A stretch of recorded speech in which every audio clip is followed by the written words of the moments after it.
Oh, really? Yeah. I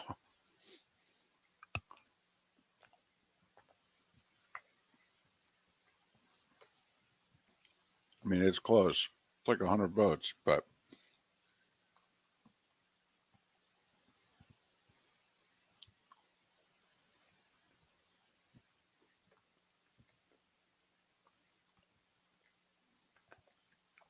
Yeah, the Post has made their mind up of how they're attacking this.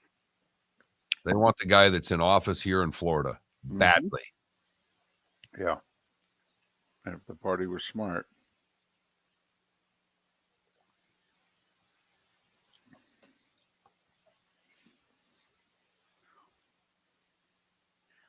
In fact, if you were a party and you didn't know what you were doing, you'd ask, like if I was new, I'd come in and I'd go, hey, the other guys, who do they want us to nominate? This guy? Okay, well, then we need to nominate anybody else but that guy. Right.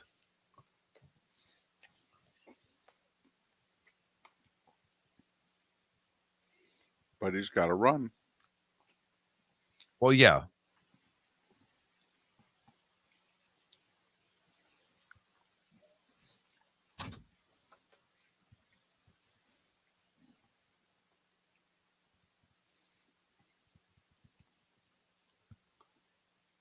Are you eating oatmeal? Mm-mm. I'm eating the Publix buffalo chicken dip. So good.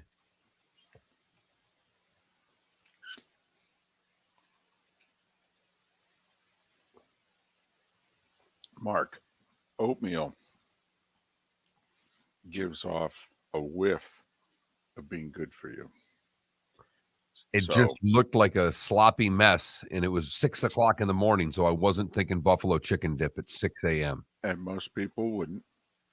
Thank you, Paul. Right. Thank you, Paul. 10 seconds. Yep. But I have to admit, I got to have a ham sandwich.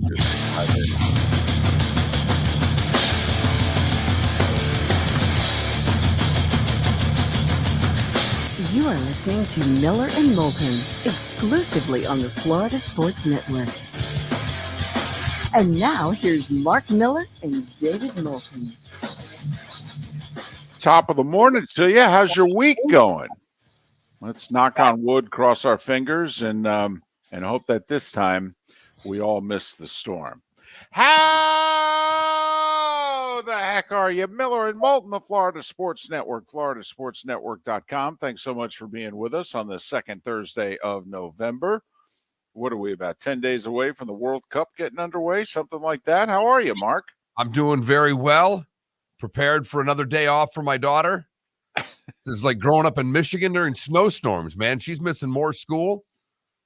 And unlike me, she's super upset about it. This was the best thing in the world as a kid. There was nothing better growing up north than the flurries coming and going, huh? Well, stay up for the late news, and they start scrolling, start going through the school closings. But my daughter picked her up yesterday. I said, no school tomorrow. She goes, I know that stinks. Okay. And you're like, wow, I was doing so well. I taught you how to play gin, taught you how to sports bet. All right. But whose daughter are you again? Man. Question. Was your school district one of those in which 6 flurries and you missed the day? Or did it take weather conditions like the Iditarod for you to miss a day? A little bit in between. I went to from 7th grade on, I went to Catholic school. Right. And because the area that we went, kids carpooled and were coming from all through the county for the most part, we would get called off a little earlier than there's the city of Saginaw, there's Saginaw Township, and then there's the outlying areas. The city was the last one to get closed. The city schools were closed last. Township schools, we were probably just before the township schools. Like the township schools were excited if they heard Newville Catholic Central, because that meant Saginaw Township schools were next. It was tricky where I grew up because I grew up about 45 minutes from New York City. And so you couldn't turn on the local TV stations. And I mean, if the if channels 2, 4, and 7 in New York were given school closings, it would be thousands of schools. So you didn't get school closings from TV. You got them from your local station. And like where I lived in Middlesex County, it was WCTC. It was like AM 1440. That was the go-to AM station. And you knew they did school closings by county and by area. And it was almost like driving down the Garden State Parkway. It's like, oh, okay, they're in Union County. They're going through those schools. Okay, we're next. All right. And then they always did it alphabetically and then by county. So you knew they were in Union County and they're going through those schools. And so then, you had Rahway and then you had Westfield and, okay, now they're getting to my county. And so you're listening. Where are you? And, I went to Clara Barton Elementary School. So, Mark, that's got to happen right away. Then I went to Herbert Hoover. So, once again, first third of my county announcements. Then I went to J.P. Stevens High School. So it's like, okay, all right. And you waited and you waited. And do you remember sports phone? Like 1-976-1313. You called and you had the scores. Right. You paid like paid 95 money. cents. You Right. paid money to get scores. Right. I want Felipe especially, but I want everybody under the age of 30 to pay attention to what David just said. You called a 900 number. Correct. To get scores of games. Correct. And you paid for that service. And that is not a joke. That's a fact. 95 cents a minute. And they gave scores in a certain order. And like if you were calling for a late NBA score or a late college basketball score, it would happen at the end of the phone call. So you're waiting. And then all of a sudden they would give you, and Sacramento beat Phoenix 109-103, and then click, it's done. That's it. Because they would record it. And so you paid for the recording. And if by chance there was still time left in your game, you had to do what? Hang up the phone, call again at 95 cents a minute, and hope by the next time that the score was updated. It was the same with school closings. We had two. There was Pinconning St. Michael's and Linwood St. Anne's. They're about as far out in the TV district. Those were the first two, David. Those were the Flurry schools. I will never forget them as long as I live, because that's when it started. Pinconning St. Michael's, Linwood St. Anne's. That's how we got the ball rolling in Saginaw Bay and Midland counties. Our school district would be one of the very last to cancel. Like my mother's school district, she taught in a different one. I always said, hey, wouldn't you want to be the school nurse? And I would be like in your school. And she went, no. Just like that too. No. Oh, okay. So, but her school district would get called like at least one step before ours. And so, yeah, that's what I understand the 6-county region that is Southwest Florida playing it safe this time around. I know some people are joking. It's like, come on now. We got a lot of blue tarps. If you're running a school district, you can't get this one wrong. You can't throw everybody in school and then have it, take a turn and you get hit with the worst stuff. You just can't do it, especially when tomorrow's a day off for most everybody. I mean, it's Veterans Day, right? Aren't a lot of schools off tomorrow? I don't believe so. I think they're back because of the hurricane. They're back. Oh, okay. Gotcha. Because I know like here in Jacksonville, it's a 4-day weekend. They gave them off today. And right. So it's a 4-dayer because they were getting Veterans Day off. So there you have it. It's and Felipe, what an education you just got. Yeah. By the way, I'm already thinking like, what if you're somewhere with a bad cell service? Are you like, that's BS, I need to pay again? No, yes. Here's the thing. When you were doing this, there weren't cell phones, Felipe. That's the best question here. How do I call the sports line on my cell phone? See, there weren't cell phones. You used to stay on the wall. In fact, some of us still had rotary phones. Yes. Where you had to go 1, let it come back, 8, let it come back, which is one of the best TikToks ever of putting two people Felipe's age in front of a rotary phone and saying, call home. But what about the bricks, the big brick Like, those You know are how like, expensive those were? those were really expensive. No, you had to be rich to have a cell phone. Gotcha. Oh my goodness, I mean, Felipe. rich. I'm not joking. Nobody had them. Felipe, I got started in the business in 1986, and we got new ownership at our TV station about 6 months after I started. And they came in and they bought toys. They bought new cars. They bought a satellite truck. You know, we then all of a sudden we're the worst station in the market, but now we had the best equipment. And we were going to overwhelm the market with the best equipment. Well, every single news vehicle had a cell phone in it. Well, I mean, we ain't never seen one of these before. We're out on the road. We're calling our girlfriends. People are calling their wives. Okay, hey, you need me to pick me up something after work, this, that, and the other thing. Yeah, first month of that, and the phone bill came in. All of a sudden, there's a mandatory station meeting. All right, and the general manager and the news director read off like this phone bill that was about $4,000 in 1986, 87, in which he's like, what are you guys doing making all these calls? All right. Yeah, And I didn't Mark- own my first cell phone, Felipe, until I moved to Southwest Florida in 1998. Wow. I mean, there was people had them before then, but I didn't. At that time I was married. She had one because she traveled, and it was more of a emergency than anything else. I think I got my first cell phone when you and I started working at the station where you're broadcasting from now, when I started doing sales. So I think I got my first cell phone in 2004. Was it one of those like indestructible Nokias? No. It wasn't a flip phone. That I can tell you. I never had a flip phone. I never.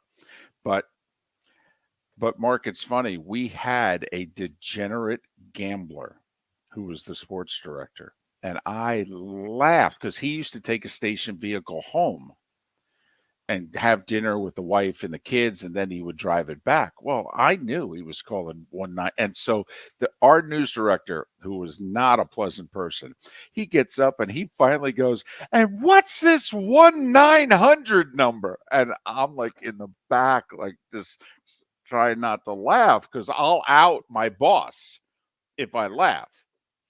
And thankfully, the news director did not know of sports phone, or else the sports department might have been just canceled. So anyway, some people have today off. Be careful.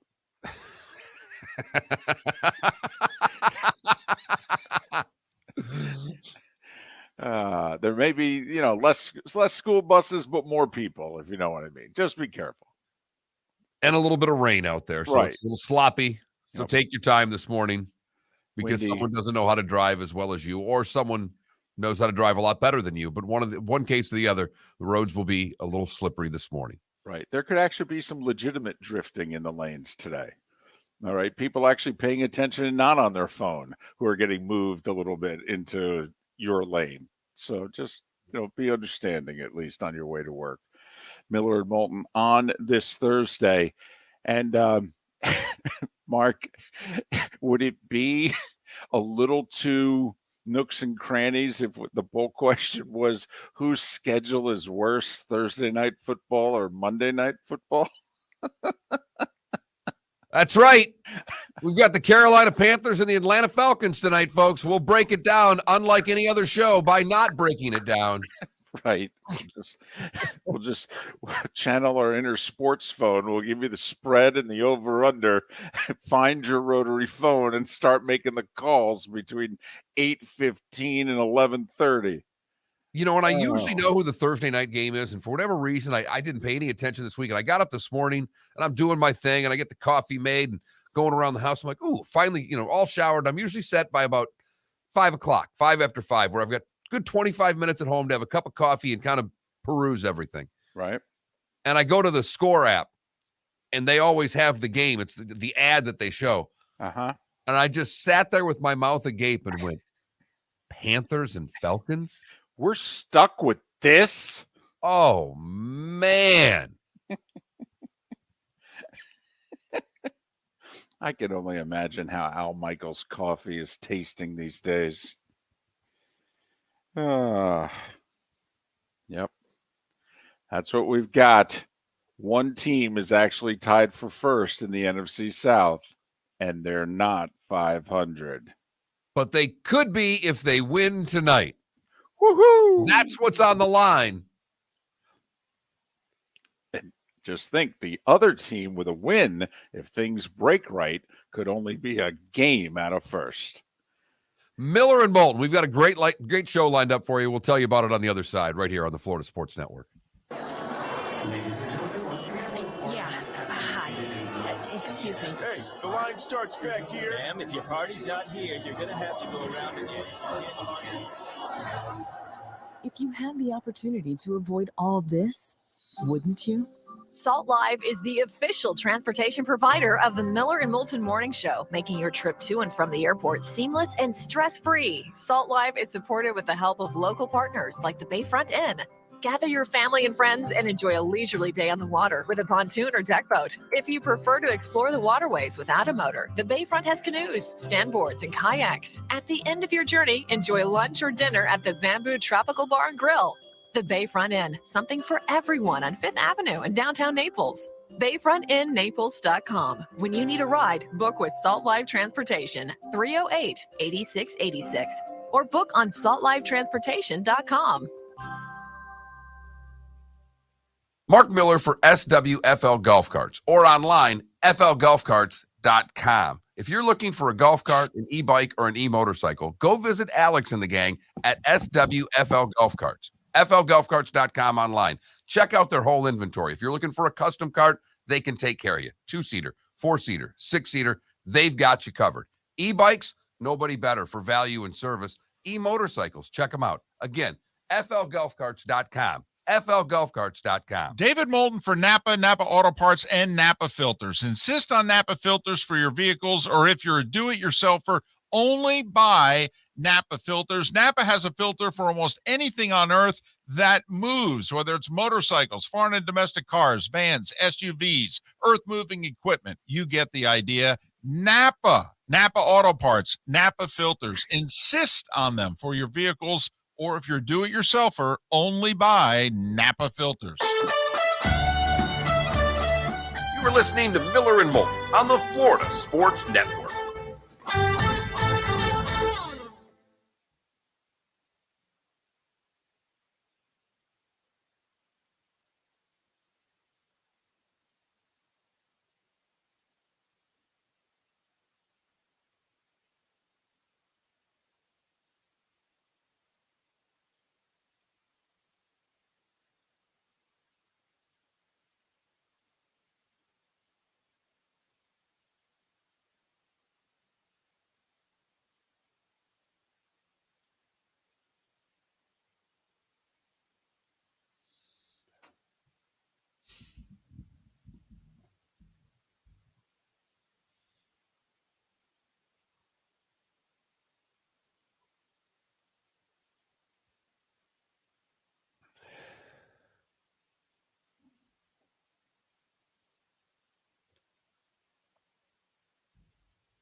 At least I was part of the last generation that had house phones. I had a house phone up until 2 years ago.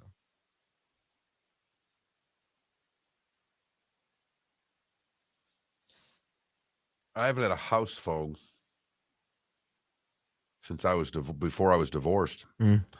I think we had one at that house. Yeah, I used to memorize my friends' phone numbers.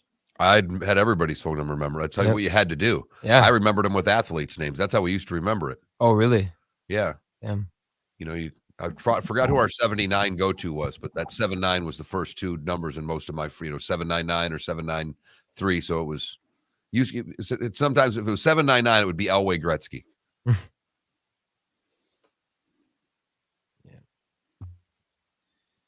This generation doesn't need to do that. And it's kind of a problem, I think. We've made people dumber and dumber. Does your daughter know your phone number by Yep. memory? That's good. Yeah, I know my parents' phone numbers.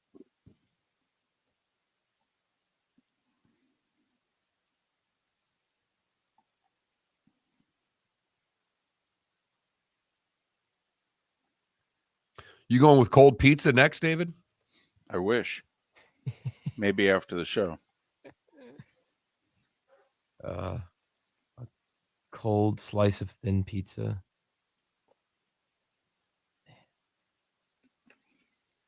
I will say the Publix buffalo dip's pretty damn good. I can't even make a comment on that because it's pretty damn good. It is so freaking good. Oh my gosh.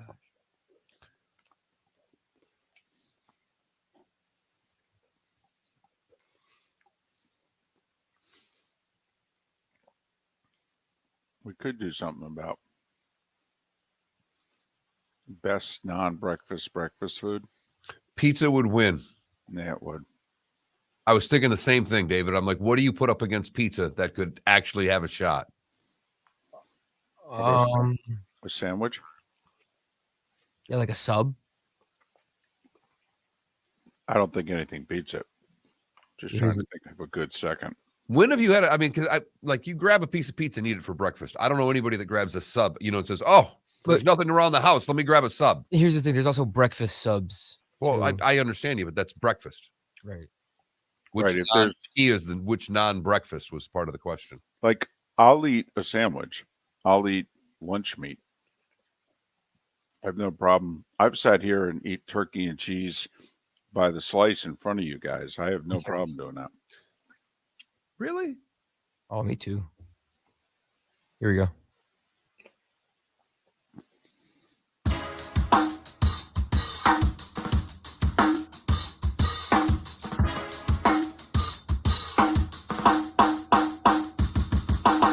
Welcome back to Miller and Moulton, only on the Florida Sports Network.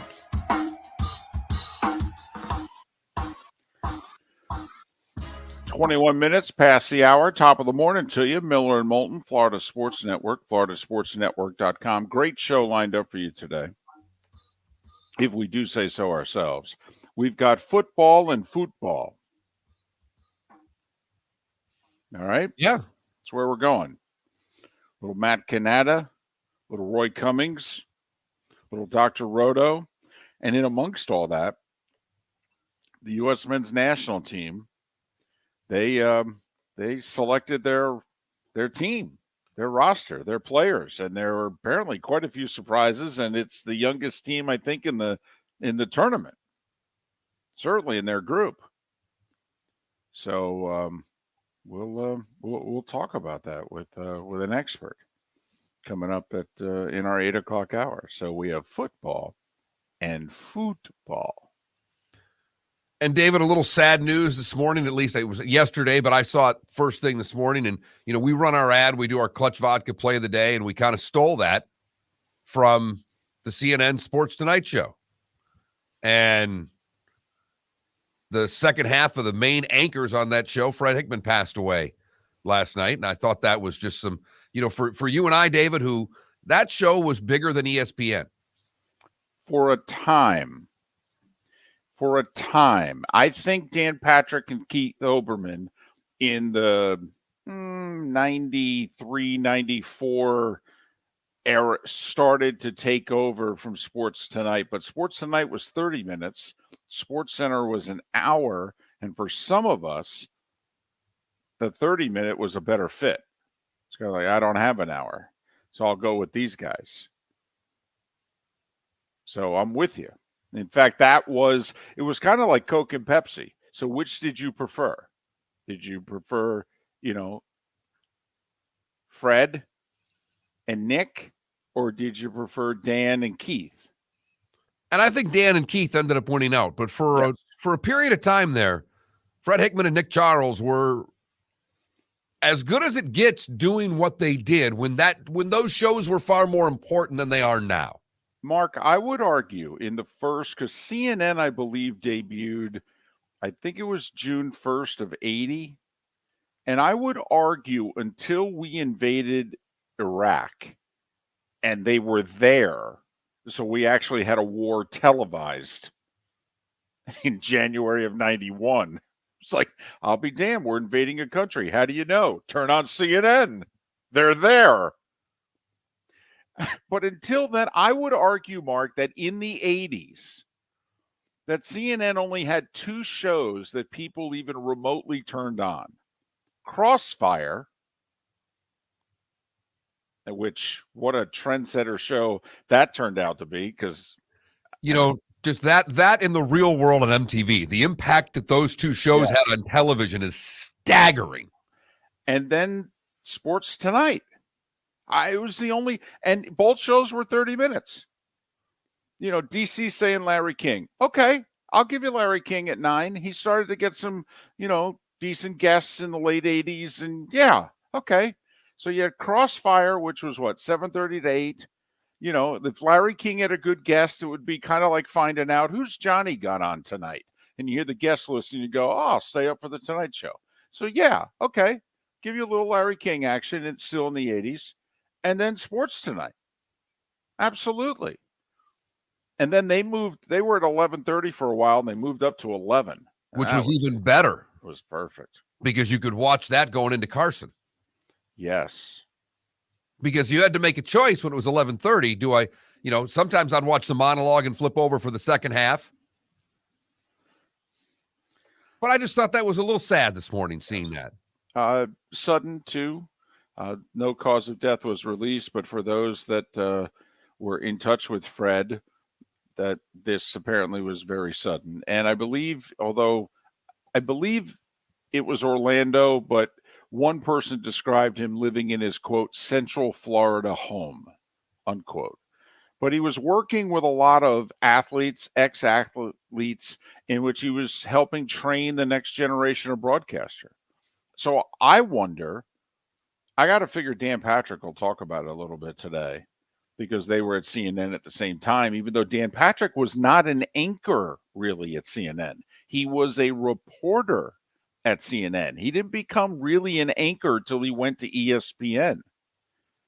Yeah, Van Earl Wright was getting more time. That was the CNN headline. Van Earl Wright, CNN headline sports. It was very Piscopo-esque. Yeah, it really was. But 66 years old, Fred Hickman. Certainly too young. And Nick Charles, we spoke with Nick just a few months before he passed. And Nick's been gone now 11 years, believe it or not. And then you and I in our first act, Nick, he came on with us probably yearly because he was doing boxing. After CNN, boxing was his big call, and he would actively promote it on, I believe, Showtime. And we, of course, into boxing, and we would take him as a guest whenever he, could set up the time to do it. So we would talk to him at least once a year, maybe twice a year. And we spoke with Nick just a few months before he passed, and he died at the age of 64 from cancer. So, Fred and Nick. So sad news, but for those of us of a certain age, that was a show that was way ahead of its time. I mean, they were better than SportsCenter. They were. Yes. SportsCenter had to play catch up. And they did, and they passed them. Oh, yeah. Yeah, but they didn't really click until Dan and Keith. They had rotating anchors, and you didn't really know who was going to be doing the show on a nightly basis. And meanwhile, Sports Tonight, you knew. It was Nick Charles and Fred Hickman. And then on Fridays, Saturdays, or Sundays, you might get a few others who would rotate in. But for the most part, at least 4, if not 5 nights a week, you got Nick and Fred. And I told you, I used to run into Nick all the time at the Kroger grocery store. I'd be coming back from hockey games. Nick would be coming back from his show, and I'd be running into him at Kroger. We'd each be grabbing our 12 packs to take home. Key question, and you and I used to joke about this, because when we first met, I was still in local television, and I usually did a pretty good job of taking my makeup off before I went out. Or in between the 6 and 11, oftentimes I'd get in the car, grab the camera, go to your hockey games. And so I'd be there. And there are some TV people who do not take their makeup off once they put it on until they go home. And so they don't realize that. And they go out in between the 6 and 11 and they go to dinner. And particularly if you're a guy and you got a full face of makeup. Yeah, I'm pretty sure when I'd run into Nick, he was still with the makeup. But again, it's 11:30. He's just out the door and home. Right, exactly. And he's not thinking I might run into, my hockey Yahoo guy at Kroger's on my way home. And I always had that in mind. I'm like, oh man, I got to take the makeup off. Can't, stop by for a cold one at a local establishment and all of a sudden have people go, dude, you got makeup on? You got a lot of it. Yeah, I don't know what to tell you. I'm ugly. I need a lot of it. And I got a big head, big face.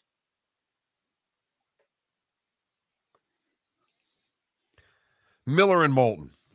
We'll get a poll question up, starting 5 coming up in 10 minutes time or so. And as David mentioned, we do have a terrific show lined up today.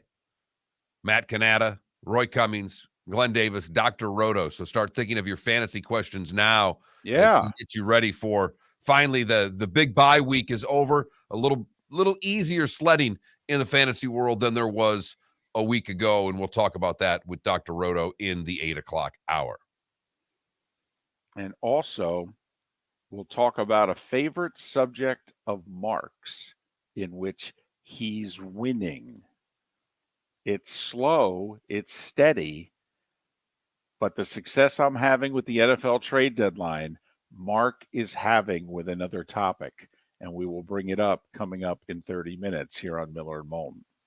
David Moulton for Napa Auto Parts, and Napa Filters. Insist on Napa filters for your vehicles, or if you're a do-it-yourselfer, only buy Napa filters. Napa has a filter for almost anything on earth that moves, whether it's motorcycles, foreign and domestic cars, vans, SUVs, earth-moving equipment. You get the idea. Napa Auto Parts, Napa filters. Insist on them for your vehicles, or if you're a do-it-yourselfer, only buy Napa filters. Mark Miller for SWFL Golf Carts, or online, flgolfcarts.com. If you're looking for a golf cart, an e-bike, or an e-motorcycle, go visit Alex and the gang at SWFL Golf Carts. flgolfcarts.com online. Check out their whole inventory. If you're looking for a custom cart, they can take care of you. 2-seater, 4-seater, 6-seater, they've got you covered.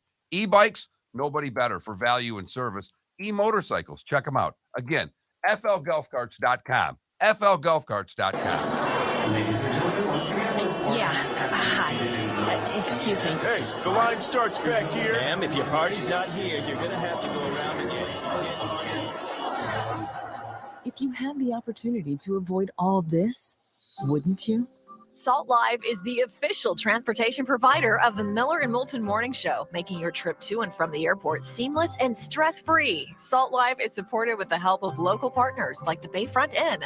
Gather your family and friends and enjoy a leisurely day on the water with a pontoon or deck boat. If you prefer to explore the waterways without a motor, the Bayfront has canoes, standboards, and kayaks. At the end of your journey, enjoy lunch or dinner at the Bamboo Tropical Bar and Grill. The Bayfront Inn, something for everyone on 5th Avenue in downtown Naples. BayfrontInNaples.com. When you need a ride, book with Salt Live Transportation, 308-8686, or book on saltlivetransportation.com.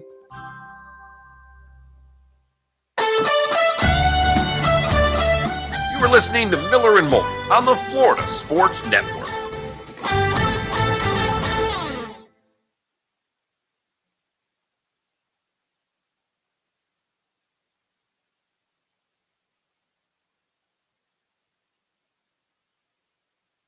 So they've got a new term I'd not heard. Eve had the Weather Channel on last night. Why, I don't know, but he's in Daytona, where apparently there's 2 buildings that were evacuated there. I don't know if that was a surge for, I mean, if that's just, I don't know where if that's just constant water that's been coming in, but they got these buildings and a little pool house that's been half collapsed, and he's in front of it. And look at the water. The long current's going right and left. Look at this water at high tide. It's waves. It wasn't high tide. I know.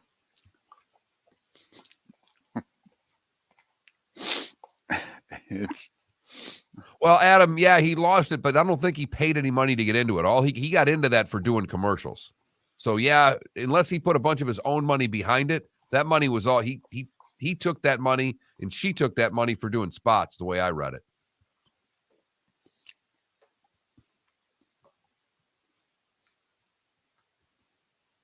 But yes, I did see that. So what's going on with that? The FTX, is it just like It went bankrupt. already? Bro, yep. my freaking arena is named after that crap. Not anymore. What are they gonna do with that? They have like a weird contract. Yeah, well, they're Bank bankrupt, so they're going to be paying it. Put staples back on it. No, I'm talking the Heat. No, the Heat. The Heat has the Lakers have crypto. Lakers are crypto.com. Oh, that's right. Yeah, the Heat are FTX, or as I like to call it, the arena. Oh, you know what you could do just for the heck of it? You could when Pro Player, when that went on, didn't it go back to being like Dolphin Stadium Yes, for a short time? yes, it's called Heat Arena. That's what it's going to be. Yeah. I like it. As soon as the check doesn't cash. I like it. It's funny because we've talked about. I've said this before. It went from Dolphin Stadium one year to Dolphins Stadium the other year. Mark, you would have some expertise in this more than me. The only thing I could think of is it depends on how you replaced all the signage around the arena. If you put the new sponsor over the old sponsor, you could just for the heck of it tear the new sponsor off and just go back to it being the AAA. Don't kid yourself. That's so expensive. You have no idea what's involved, from the napkins and the suites. Yep. Everything. When we went through the name change from Tico to Jermaine, the check that Jermaine had to write just for that, skip what their annual check was. And Jermaine was not a good partner, a great partner. What is Jermaine? It's auto company, the auto dealerships. Gotcha. And it used to be called the Tico? It was called Tico Arena originally. It was called Everblades Arena, then Tico, then Jermaine. And was it Hertz after Jermaine, or am I missing one? No, it's Hertz after Jermaine. I think it was Hertz after Jermaine. Yeah, because Jermaine asked out. Remember they asked out early? Tico Arena. That's a lit name. People were dubbing it the gas house because it was Tico People's gas. The gas chamber. The gas chamber. My God. The Tico. Some people just wanted to do fart sounds. Nothing tops First Union Arena in Philly, though. Or the First Union Center, the FU Center. That That is so Philly. In Philly, too. So Philly. That's a good one. We're not going to serve the Astros.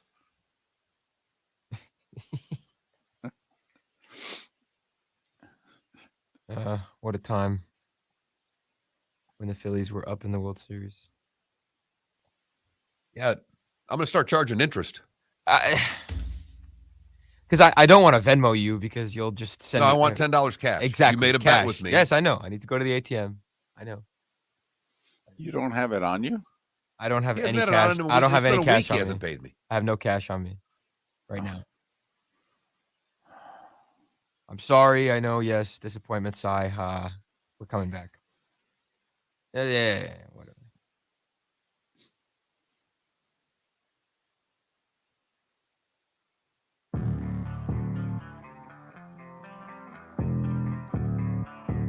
Thanks for listening. And now, more of Miller and Moulton on the Florida Sports Network. 22 minutes before the hour. first hour of Miller and Moulton on this Thursday. Thanks so much for being with us. Matt Cannata, Pro Football Network, will join us 1 hour from now. Dr. Roto, 2 hours from now. So think about what your best fantasy question. What's the one answer that you need? Send it to us. We'll ask it of Dr. Roto 2 hours from now. Right now, it is time for The Starting Five. 5 stories you need to know. It's the Starting Five on Miller and Moulton. Here's number 1. Mark. I don't know if I have a big story. I got a lot of bullet points today. We'll start with the NFL. Seems to be a very popular sport. Josh Allen listed as day-to-day, aren't we all? But he didn't practice yesterday. And his head coach, when asked, so when are we going to see Josh Allen? And he said, we'll see. That doesn't sound like he's playing Sunday. To me. Nope. Now, he's a sprained throwing elbow. For the record, Allen had a similar injury as a rookie and missed 4 games. Bills host the Vikings this Sunday. Case Keenum is their backup. Remember, Matthew Stafford played all of last year through an elbow injury, which the Rams kept quiet and off an injury report. Now they can't keep this quiet. Stafford's in concussion protocol. John Wolford is their backup. They host Arizona this Sunday. The Rams own the Cardinals. John Wolford even beat them a couple of years ago late in the regular season to help them make the playoffs. Did we miss something in the Rams last game? Because Stafford finished the game. Mm-hmm. McVay even talked about it yesterday. He goes, I didn't think anything was wrong with him at the end of the game. I mean, he took some hard hits. But apparently Tuesday, in and around the building, he just, quote, wasn't right. And so they had their people look at him, and they said, why don't we just put you in concussion protocol and go through the tests and the steps and what have you. McVay goes, I don't even know if he has a concussion, to be honest. But the experts are like, how about if we just play it safe? Oh, okay. Thursday Night Football tonight. Atlanta's at Carolina. Carolina's a home dog. They're getting 2.5. PJ Walker, who had the great first start against Atlanta and then had a lousy second start last week. He got benched. Baker actually came in through 2 touchdowns. Sam Darnold is back healthy, and that's right. The numbers 1 and 3 picks of the 2018 draft are second and third string behind P.J. Walker. The over-under on the game, by the way, is 42. I'm inclined to play the over. I say that because in the last 2 games that Carolina's played, they've given up 80 points. So I'm thinking they may allow the over-under themselves. I'm just saying. Today, After they gave up how many rushing touchdowns last week in Atlanta, who runs the ball really well? Right. And remember, what was it, 37-34, the game they played like 2 weeks ago? Remember the Carolina guy took his helmet off, and that's why the extra point was so long and blah, blah, blah. The AG from D.C. is holding a presser today about the Commanders. I don't want to say the football team thinks it's going to be bad news or anything, but they released a preemptive statement last night in which they referenced their running back who got shot in the District of Columbia, basically saying you should worry about crime in your district and not whatever it is that you're going to talk about tomorrow. Yes, that's right. The Commanders used their running back who was shot as a prop in a PR battle. The agent for the running back who was shot is not happy. Yeah. Up until an hour ago, the Commanders handled the Brian Robertson situation with so much care, sincerity, and class, and I was so grateful for all of it. Although I know there are some great humans in that building, whomever is hiding behind this statement is not one of them. Right. Oh, really? I think the sale just got moved up a little bit. Holy cow. Yeah. I mean, just when the Washington Commanders can't seem to have a worse look, they managed to throw a gallon of gasoline on the fire. I'll tell you, that is one between ownership and the PR department. They are a beauty. How would you like to be in the PR department? Because they're not wanting to put this out. They're probably the people in the room going, are you really? And they're just being told what to do. And they're going to have to type this and put it on letterhead and send out the email and go, oh my goodness. Okay, Mr. Snyder, before we send this out, can I read this back to you? All right. And then you read it in a way in which you're convinced that you'll, talk him out of this. And he goes, no, that's exactly how I want it. Okay. Do you want to hit send or me? College football last night, we had Maction. Northern Illinois beat Western Michigan 24-21. Kent State bombed Bowling Green 40-6. Tough one, Mark. If you had Buffalo in 3, Buffalo's winning 24-7 at the half, and you're getting 3. Buffalo loses by 4 to Central Michigan 31-27. That's why you don't gamble, kids. That's why you don't gamble. Hey, one other college football note. Did you hear Conference USA struck a new TV deal with CBS and ESPN? The key part of it, you know how we have Maction in November? We're apparently going to have CUSA in October. Literally all of the league's games in the month of October are going to be played on Tuesday and Wednesday nights, so that they can get their games on the ESPN family of networks and CBS Sports Network or Paramount or where the heck they're going to air it. Yep. So in amongst the World Series, you'll have Tuesday and Wednesday night football in amongst the baseball playoffs. It'll be Conference USA football. They've told all the alumni, all the fans, and all the students that really your attendance at games doesn't matter anymore. All that matters is the check from the networks. Correct. No, we don't need you to come. But if you do come, we're going to have you all sit on the opposite side of the field behind the visitors' bench, because that's the side that the cameras will see. It's like when you and I did the ASUN tournament in Macon 10 years ago, and we watched them. ESPN2's about ready to do the ASUN final. They grab 6 fans. They bring them behind the 2 announcers who are taping their open a half hour beforehand. So they have the fans do the really excited. And then they say, okay, now you got to go. So they all go back to their seats. And then 10 minutes before the game, the ESPN folks go, we got 300 on one side and 300 on the other. How about if we take the 300 and have them join the other 300? So all 600 fans were on the opposite side of the court from the cameras. Miller and Moulton turned and looked behind us. There was no one in the stands behind us. None. Which made it really easy, by the way, to hear us and the ESPN announcers. Well, and the ESPN announcers heard us. Yes, they did. Our voices carry, and we weren't shy. No, we weren't. And our team was winning most of the game. Yep. I digress. Where was I? College hoops. All right. The team that we were broadcasting at the time, FGCU.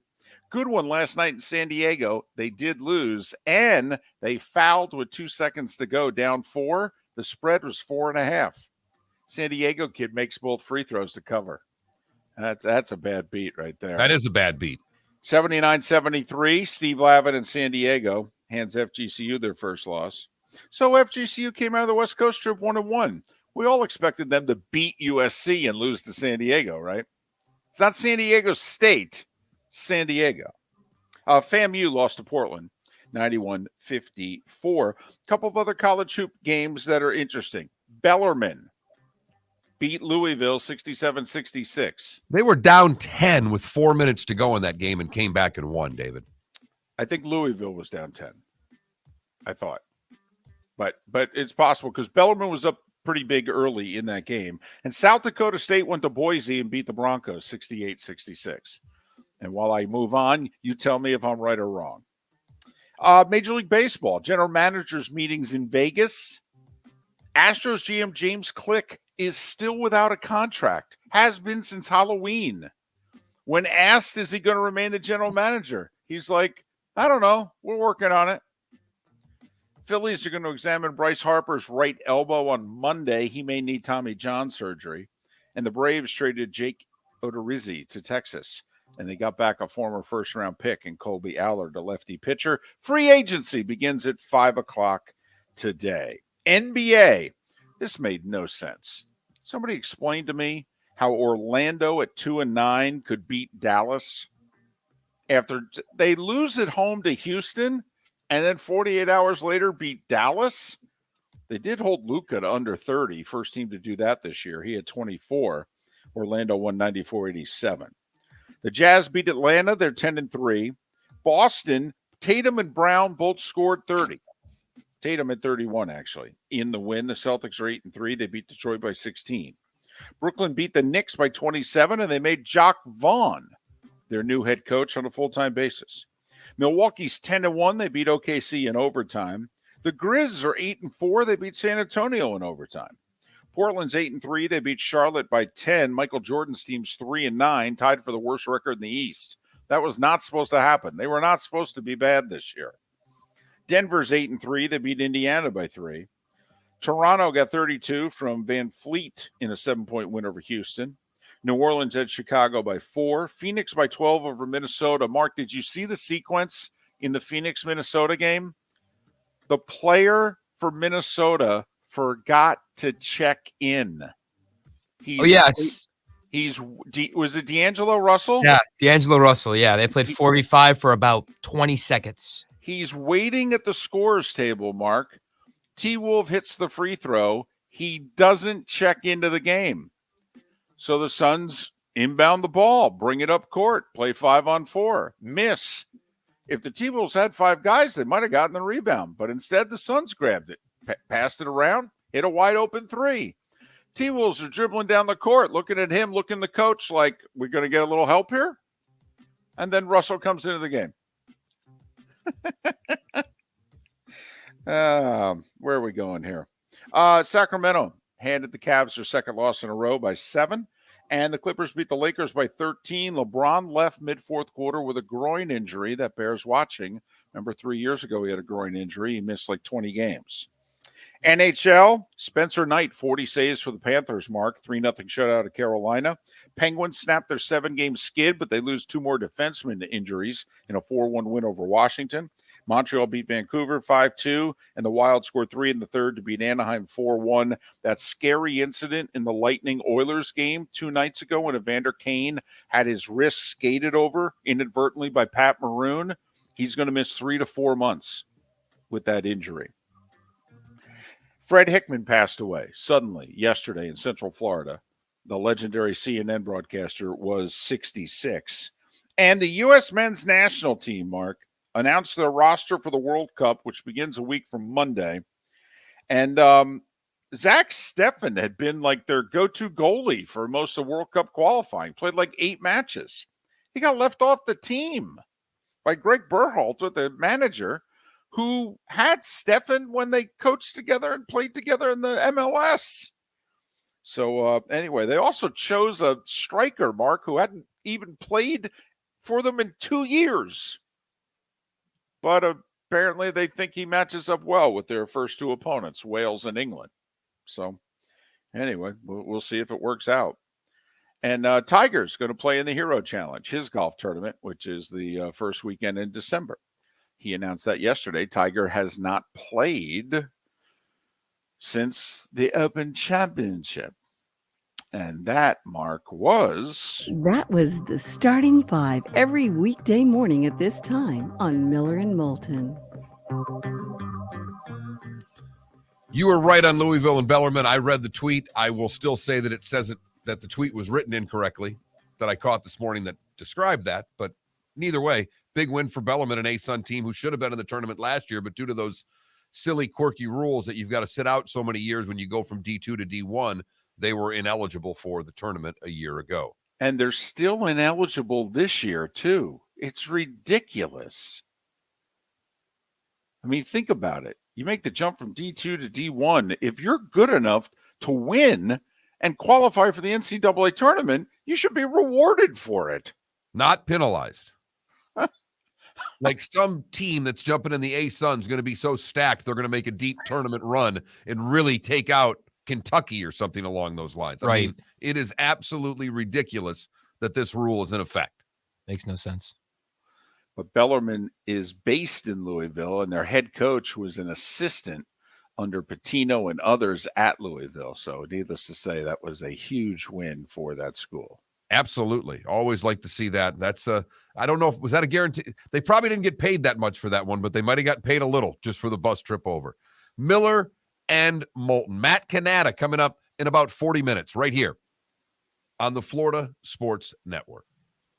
Mark Miller for SWFL Golf Carts or online flgolfcarts.com. If you're looking for a golf cart, an e-bike, or an e-motorcycle, go visit Alex and the gang at SWFL Golf Carts. flgolfcarts.com online. Check out their whole inventory. If you're looking for a custom cart, they can take care of you. 2-seater, 4-seater, 6-seater, they've got you covered. E-bikes, nobody better for value and service. E-motorcycles, check them out. Again, flgolfcarts.com. flgolfcarts.com. Ladies and gentlemen, once again. Yeah. Hi. Excuse me. Hey, the line starts back here. Ma'am, if your party's not here, you're going to have to go around again. If you had the opportunity to avoid all this, wouldn't you? Salt Live is the official transportation provider of the Miller and Moulton Morning Show, making your trip to and from the airport seamless and stress-free. Salt Live is supported with the help of local partners like the Bayfront Inn. Gather your family and friends and enjoy a leisurely day on the water with a pontoon or deck boat. If you prefer to explore the waterways without a motor, the Bayfront has canoes, standboards, and kayaks. At the end of your journey, enjoy lunch or dinner at the Bamboo Tropical Bar and Grill. The Bayfront Inn, something for everyone on 5th Avenue in downtown Naples. BayfrontInNaples.com. When you need a ride, book with Salt Live Transportation, 308-8686, or book on saltlivetransportation.com. David Moulton for Napa Auto Parts, and Napa Filters. Insist on Napa filters for your vehicles, or if you're a do-it-yourselfer, only buy Napa filters. Napa has a filter for almost anything on earth that moves, whether it's motorcycles, foreign and domestic cars, vans, SUVs, earth-moving equipment. You get the idea. Napa Auto Parts, Napa filters. Insist on them for your vehicles, or if you're a do-it-yourselfer, only buy Napa filters.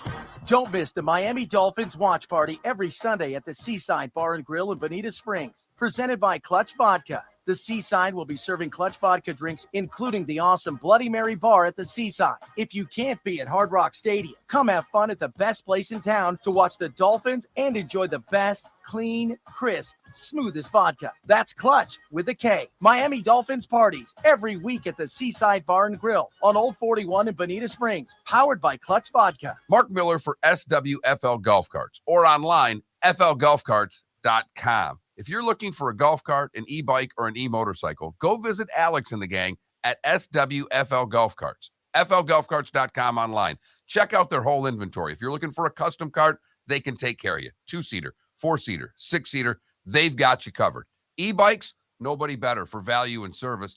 E-motorcycles, check them out. Again, flgolfcarts.com. flgolfcarts.com.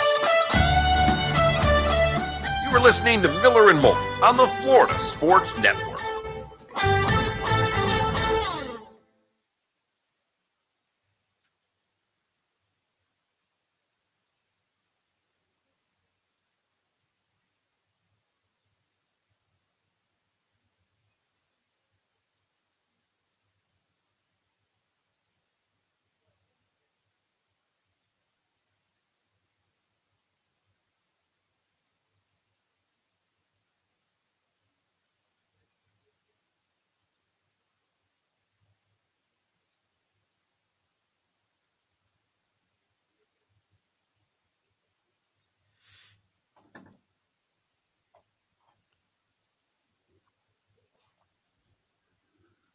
Yes, Paul?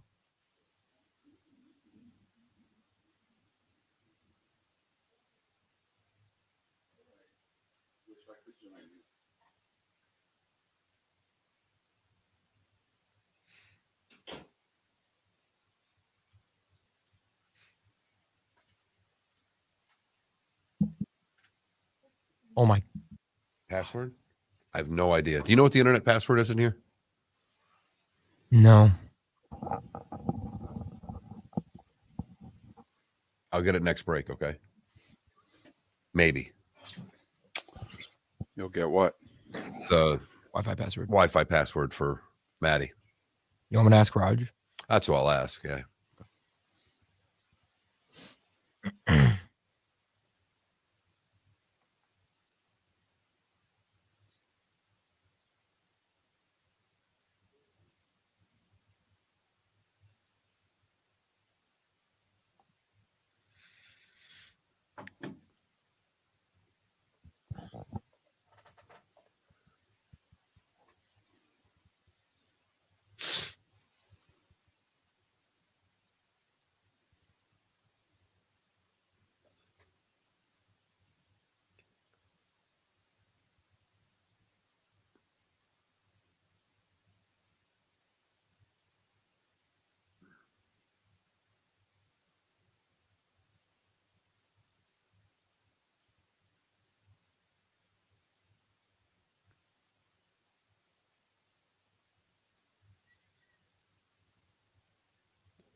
David. By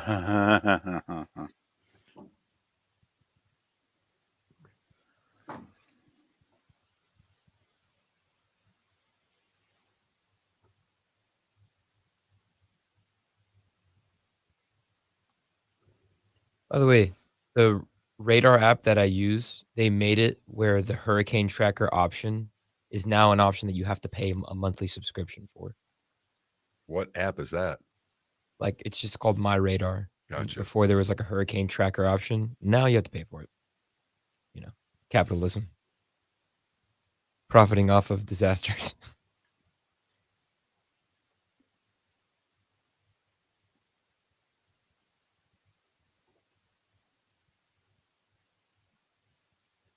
Matt, do you want me to give you the spreads for tomorrow's game so you can start digging into who we're playing? Whatever. Who do you like tonight, the Falcons or the Panthers? Panthers? Really? Ooh. I will come back. Well, smart, taking the home dog.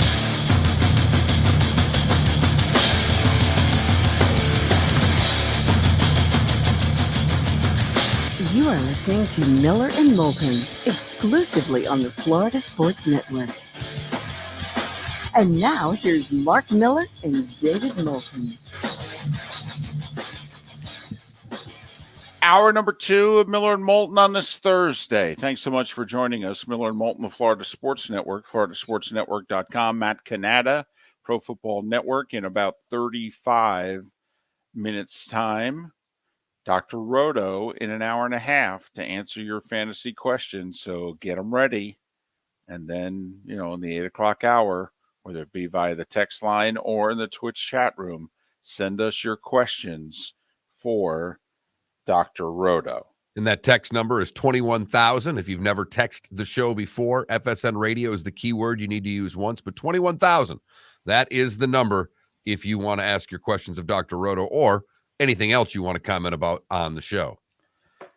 Mark, while I have been someone who has advocated for more than a decade for NFL teams to use the trade deadline, yes, you can trade draft picks and players for one another. It really will make your team better. And I turned out to be 10 to 12 years ahead of my time. I think now the NFL is finally realizing my wisdom. Major League Baseball has been slow, Mark, to use your wisdom. But Commissioner Rob Manfred is your commissioner, Mark. He believes in what you believe in. And that is the ABS challenge system. And he is determined to bring it to a major league ballpark as soon as humanly possible. What is an ABS challenge system, you ask? Thanks for asking. It's using a computer to call balls and strikes. This is, to me, so overly simple. They have the technology. We watch tennis. where the ball's going even faster. And they determine whether it's in or out on the lines, and it takes away all arguments. This is a compromise. Apparently last year in 2021, they used essentially, Mark, the tennis technology. Hawkeye, I think it's called. They used Hawkeye. Yeah, that one has no offense, though. Well played. Well done. Listen, the Hawkeyes only discovered one recently. So the two were, kind of coexisting up until a week ago. So robot umps, Hawkeye, whatever you want to call it. It was used in the Arizona Fall League and the minors to some degree 2 years ago. And basically, it didn't get rave reviews. They felt that it was too, wasn't human enough. Imagine that. Oh, so it didn't make mistakes. Well, that's one way of looking at it.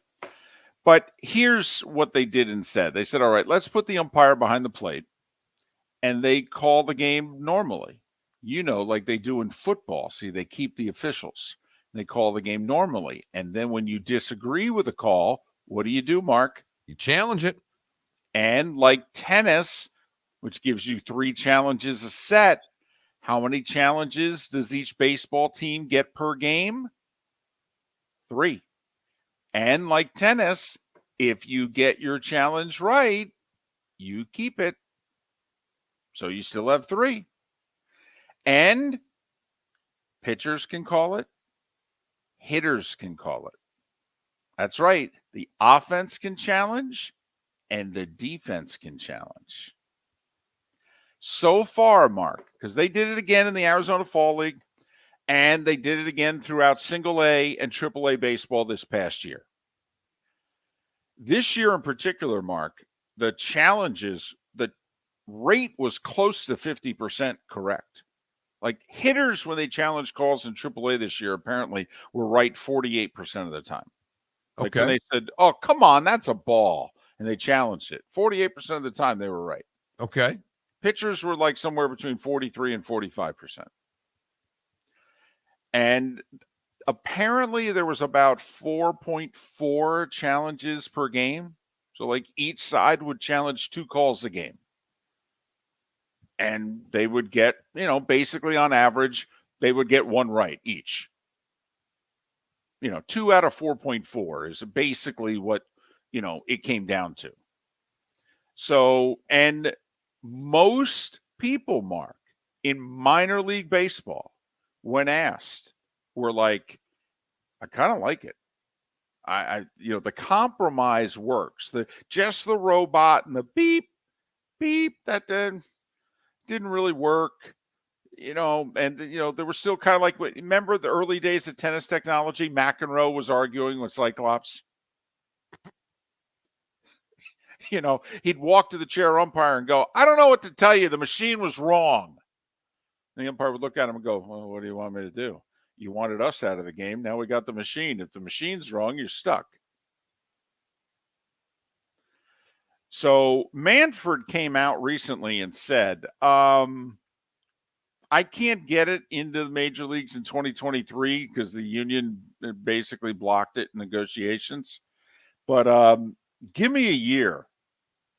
I'll get it in the majors by 2024, one way or another. I'm surprised the players would be against this in any way, shape, or form. It's empowering the players. I would think so, too. And this is a case, Mark, in which I wonder, is Tony Clark, the head of the Players Association, is he really sampling, the players, if you will? Or is he just listening to the top 3 or 5 players? Like, LeBron and Chris Paul are running the NBA PA. I mean, the rank and file, if you will, may feel a certain way on something, and LeBron and Chris Paul may feel differently.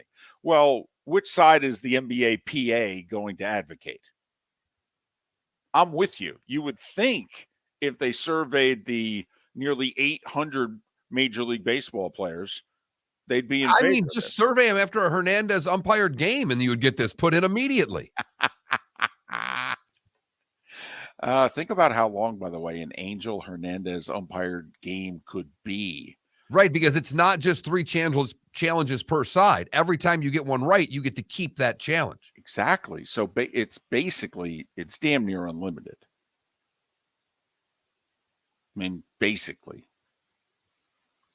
So Mark, you are very close. I like it. I'm fine with this. It's a nice compromise for me. I can accept this because at least there's some recourse when there are blown calls. Right.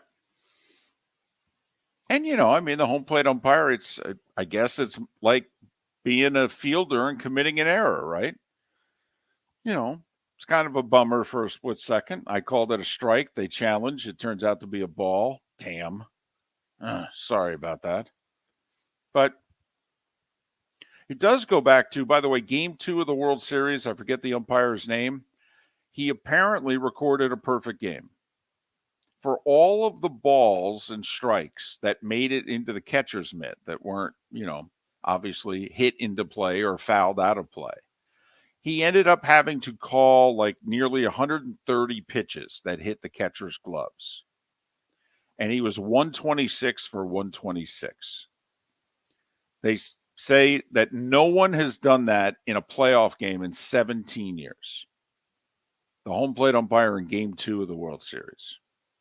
How about that? So what are you more surprised by? That a perfect game was called by an umpire or that one hadn't been called in 17 years in the postseason? That a perfect game was called. I mean, it's a hard job. Those pitches are moving really fast. And, what we consider to be the black is technically a ball. So if you give the pitcher the pitch on the black, technically by an inch and a half, that's a ball. So to be perfect, I put it this way, Mark, you think about this would have been a good poll question. What to you is more remarkable, an umpire calling a perfect game or the Astros no-hitting the Phillies? Think about it. In Game 2, we had a perfect home plate umpire. And in Game 4, we had just the second no-hitter in World Series history. What to you is more remarkable? The no-hitter. Okay. And the fact that it's just the second one. When pitching's at a premium, and we always talk about the postseason pitching so important that there hasn't been one since 56 until this year is remarkable to me. But the perfect umpire game is impressive. Yes, I'm stunned that there hasn't been one in 17 years, though, in the postseason, because these are supposed to be the best officials. I understand, but think about it. All you have to do is miss one, and you could be 99.4% right. It means like you missed one pitch. How'd you do today? Oh, I crushed that test. Really? What'd you get? I got a 99. Huh. You missed one, huh? You're that parent, huh? Boy, that explains a lot. I now know why your daughter did put that New Jersey. You got a problem with that? I didn't say I'd be like that. I'm just saying that's the attitude that you have. Really? 99, huh? So you missed one. The snark is out early this morning on Miller and Moulton. Imagine that. So I thought you'd feel good, though. You're winning. You're winning. Finally, a commissioner is listening to you. And the tennis challenge is an exciting moment inside the venue for the fans. It really is. I mean, they start the clapping in unison, and then you get the whatever the call is either way. And they react. I do think from that standpoint, it does add a nice element for the fans inside the ballpark. First off, there's an article about this on MLB.com, which shows you in and of itself that this is coming. I mean, Major League Baseball is so into this, they had one of their writers do a story on it. Number one. Number two, Mark, the players interviewed for the story reacted just the way the tennis fans reacted. The players are like, we're sitting there and we find it kind of cool. And then, that we challenge it and we find out we're right or wrong. And we go, I knew that curveball was low, and they react like the tennis fans who either cheer or go, ooh.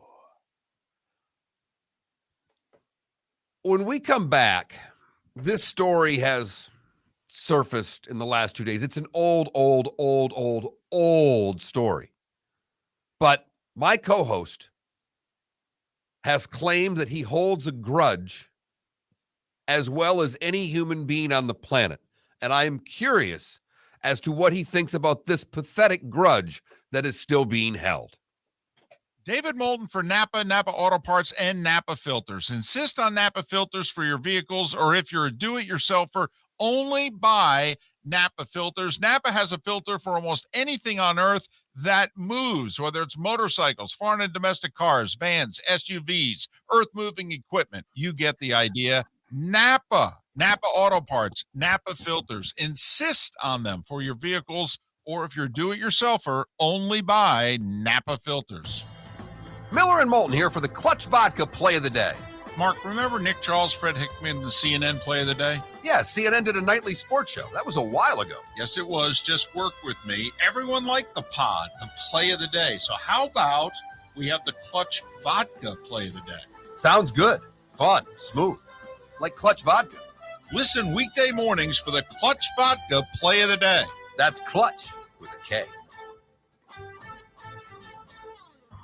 Don't miss the Miami Dolphins watch party every Sunday at the Seaside Bar and Grill in Bonita Springs. Presented by Clutch Vodka. The Seaside will be serving Clutch Vodka drinks, including the awesome Bloody Mary bar at the Seaside. If you can't be at Hard Rock Stadium, come have fun at the best place in town to watch the Dolphins and enjoy the best, clean, crisp, smoothest vodka. That's Clutch with a K. Miami Dolphins parties every week at the Seaside Bar and Grill on Old 41 in Bonita Springs. Powered by Clutch Vodka. Mark Miller for SWFL Golf Carts or online, flgolfcarts.com. If you're looking for a golf cart, an e-bike, or an e-motorcycle, go visit Alex and the gang at SWFL Golf Carts. flgolfcarts.com online. Check out their whole inventory. If you're looking for a custom cart, they can take care of you. 2-seater, 4-seater, 6-seater, they've got you covered.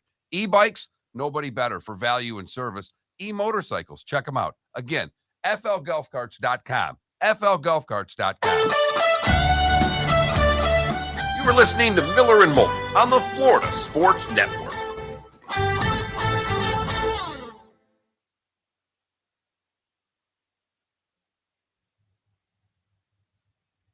How do we feel for that as a poll question? What do you like better, or what's more impressive, the perfect game or Astros no? Put it up. I'll put it up. I'm going to use the bathroom also.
Klecko Just want the Noles to finish it out.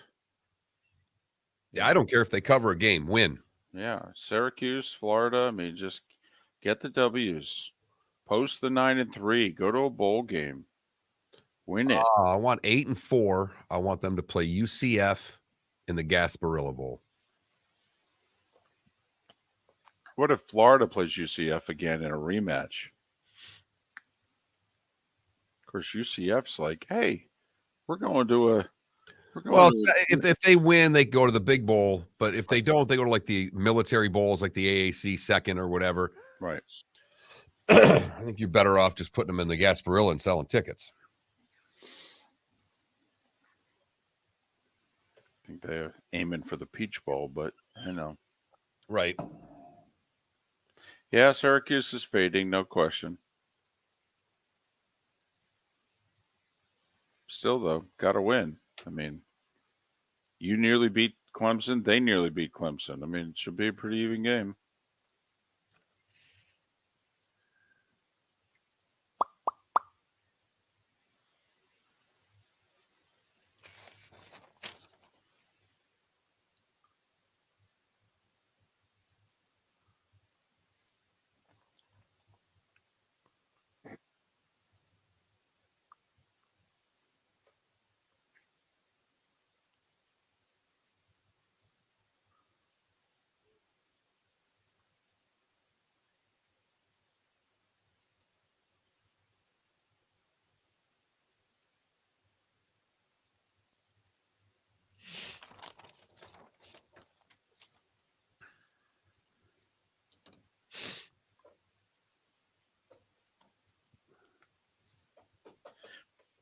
Klecko, with Kansas being bowl eligible, Nebraska is the only Power 5 school when they lose one of their last three that will not have gone to a bowl for, 6 consecutive years? It's either 5 or 6 years in a row.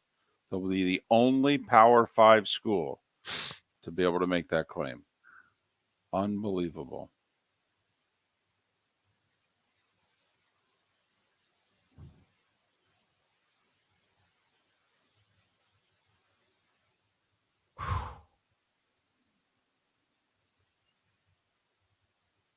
Hi, Maddie.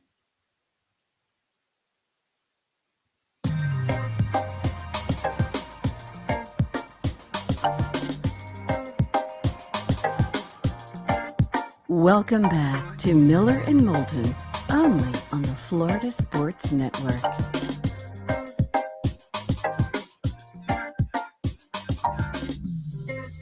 Miller and Moulton, Florida Sports Network, floridasportsnetwork.com. Thanks so much for being with us.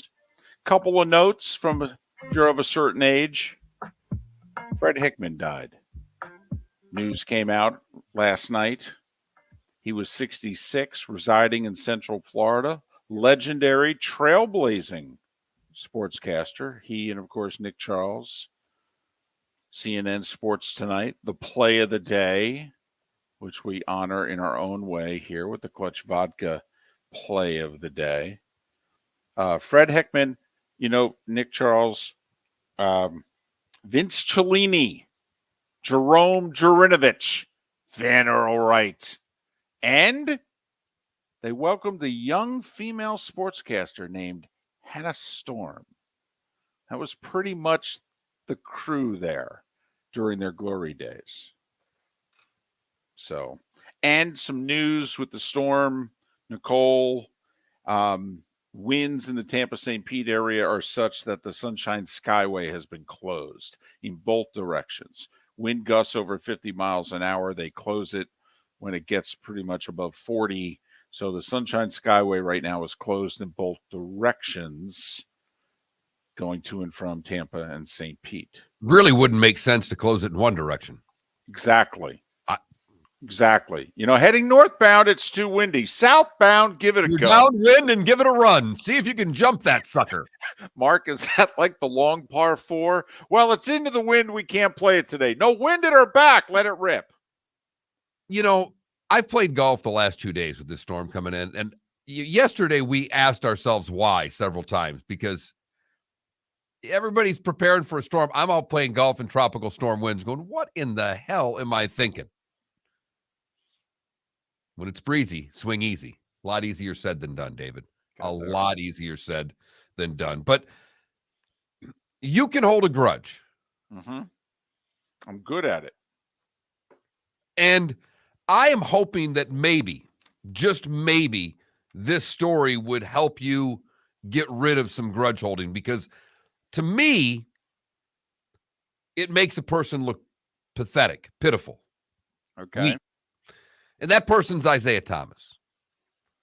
Because apparently he is still holding a grudge against Michael Jordan because Jordan called him an a-hole in The Last Dance.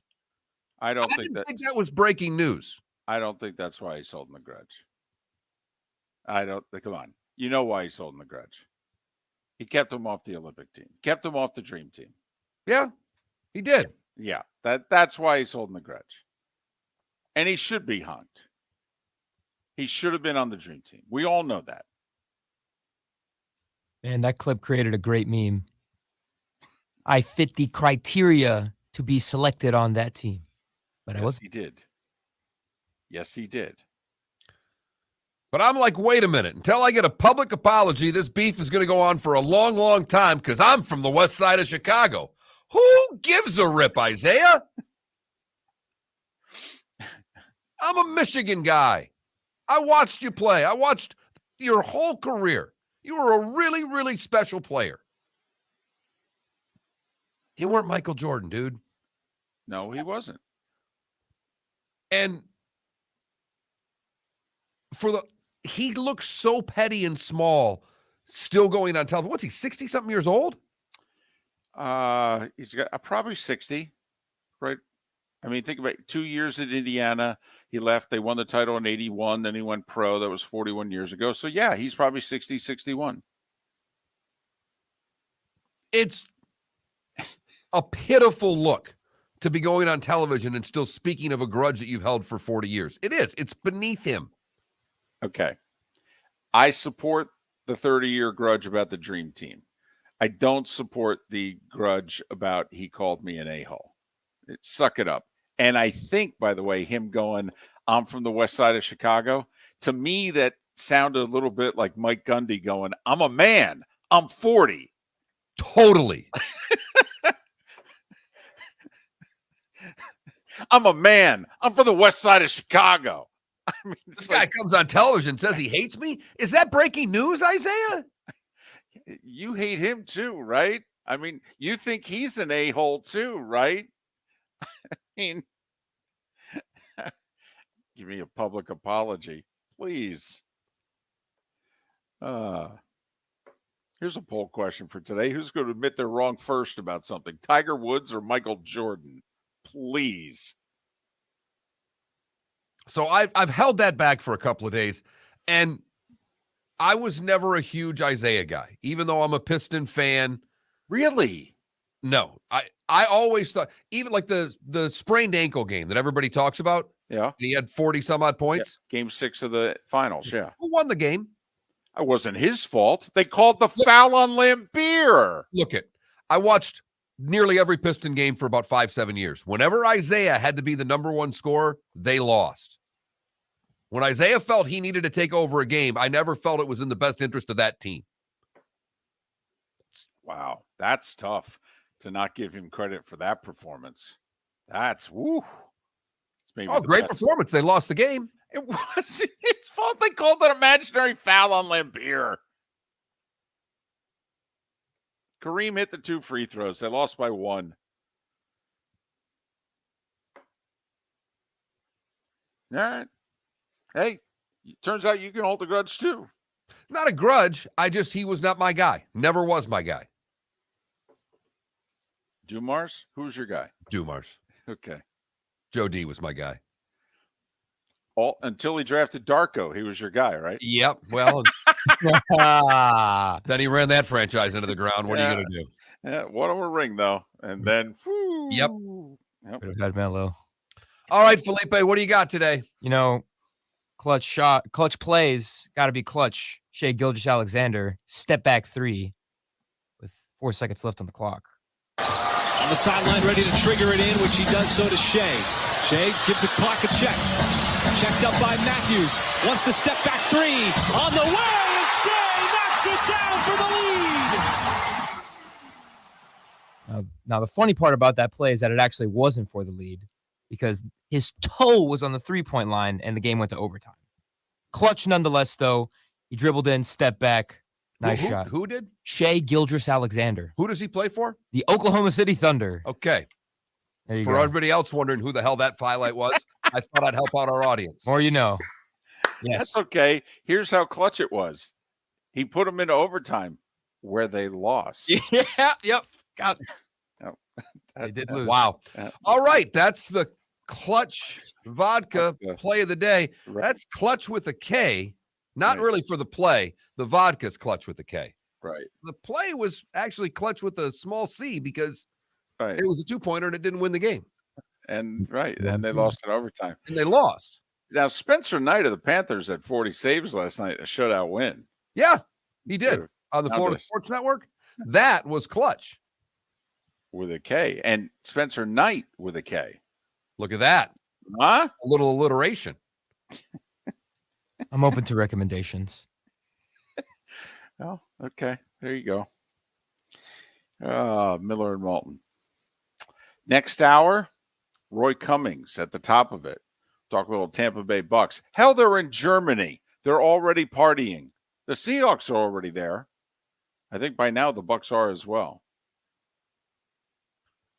And they're banged up again. And the Seahawks have won 4 in a row.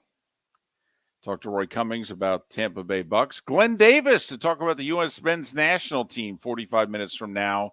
They selected the team last night, a few controversial selections. What kind of a team do they have? What are their realistic expectations? We'll ask Glenn Davis about it in 45 minutes and a little over an hour. Send us your questions. The doctor is making a house call, Dr. Roto. Join us on twitch.tv/Miller and Moulton or text us. 21,000 is the number. If you've never texted before, FSN radio is the keyword to get your questions in for Dr. Roto coming up in a little more than an hour to answer your fantasy football questions. We'll talk with Matt Cannata coming up next from Pro Football Network on Miller and Moulton, the Florida Sports Network. Golfers, are you bored of the same old driving range warm-up routine that's not getting you the results that you want on the course? Power up your golf swing by adding resistance bands to your range sessions with the Orange Whip Golf's Power Strap Kit. Featuring band attachments to your feet and hips, Power Strap resistance training will boost club head speed, increase power, improve flexibility, all with just a few swings. Buy a Power Strap Kit today. Go to orangewhipgolf.com and use code Miller10 to receive an additional 10% off the already great price of $119. Yeah. Hi. Excuse me. Hey, the line starts back here. Ma'am, if your party's not here, you're going to have to go around again. If you had the opportunity to avoid all this, wouldn't you?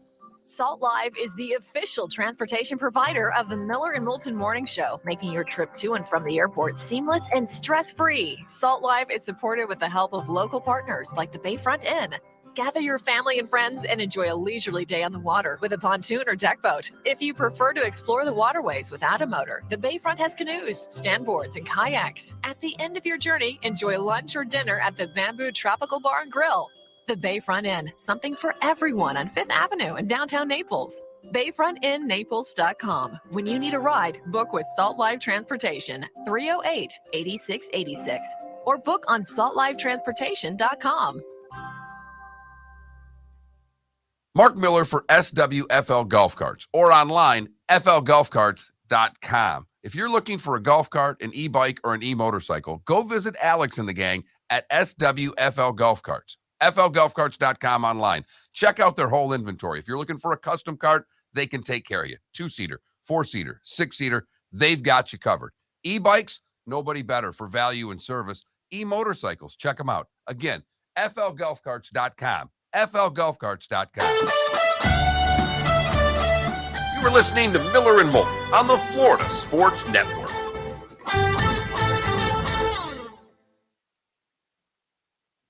Are you good otherwise, though?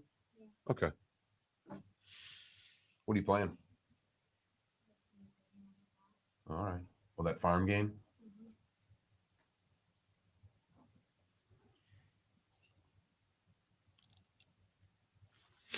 Twitch chat. I scramble in here every morning at 5:30 a.m.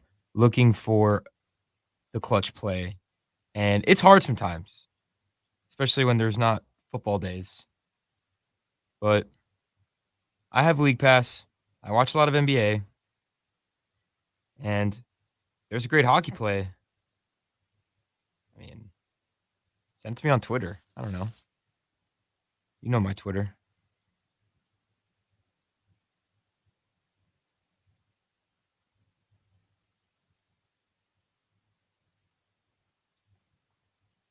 And no, I think I've graduated from Caterpillar to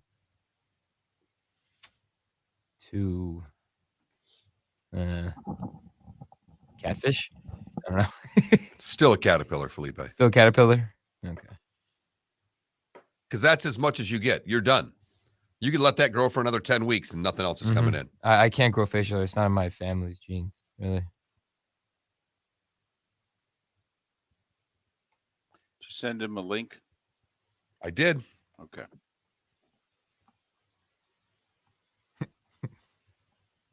He retweeted it too, so. Right. Saw that.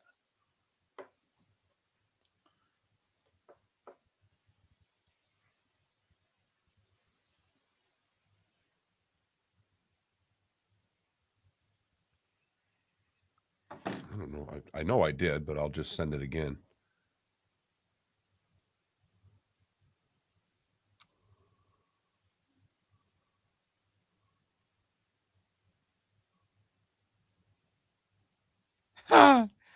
Adam goes, surprised there hasn't been a pickleball play of the day yet.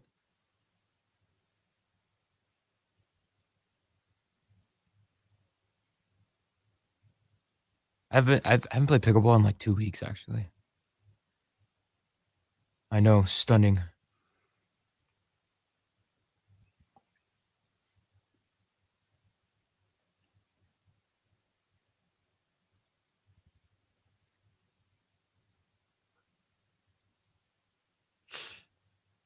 Tough L by FGCU last night. It's a good game, though. Mm-hmm. They were down 8 second half, went on a run, tied it. San Diego answered with an 8-0 run. FGCU got within 1 twice late.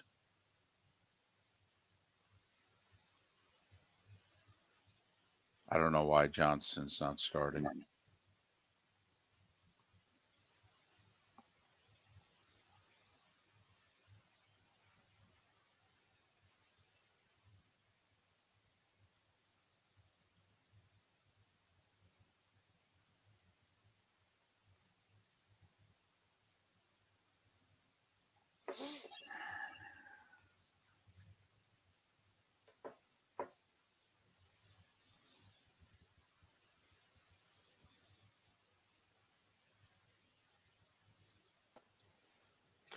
Morning, Matt. Hey, how are you? Good. How you doing? Good. How you guys doing down there in Florida? You guys okay? We're fine. It's not going to come near us here.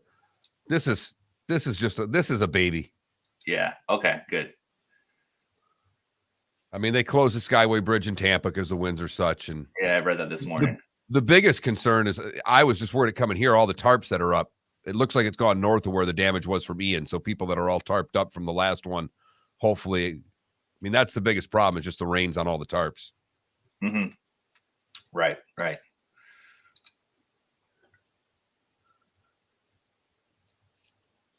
30 seconds.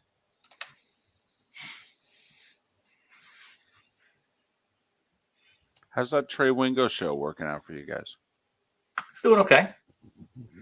We're trying to figure out distribution still, but he brings the goods. He does bring the goods. Distribution is always the hard part about everything. Yep. All right, 10 seconds, guys. Let's do this.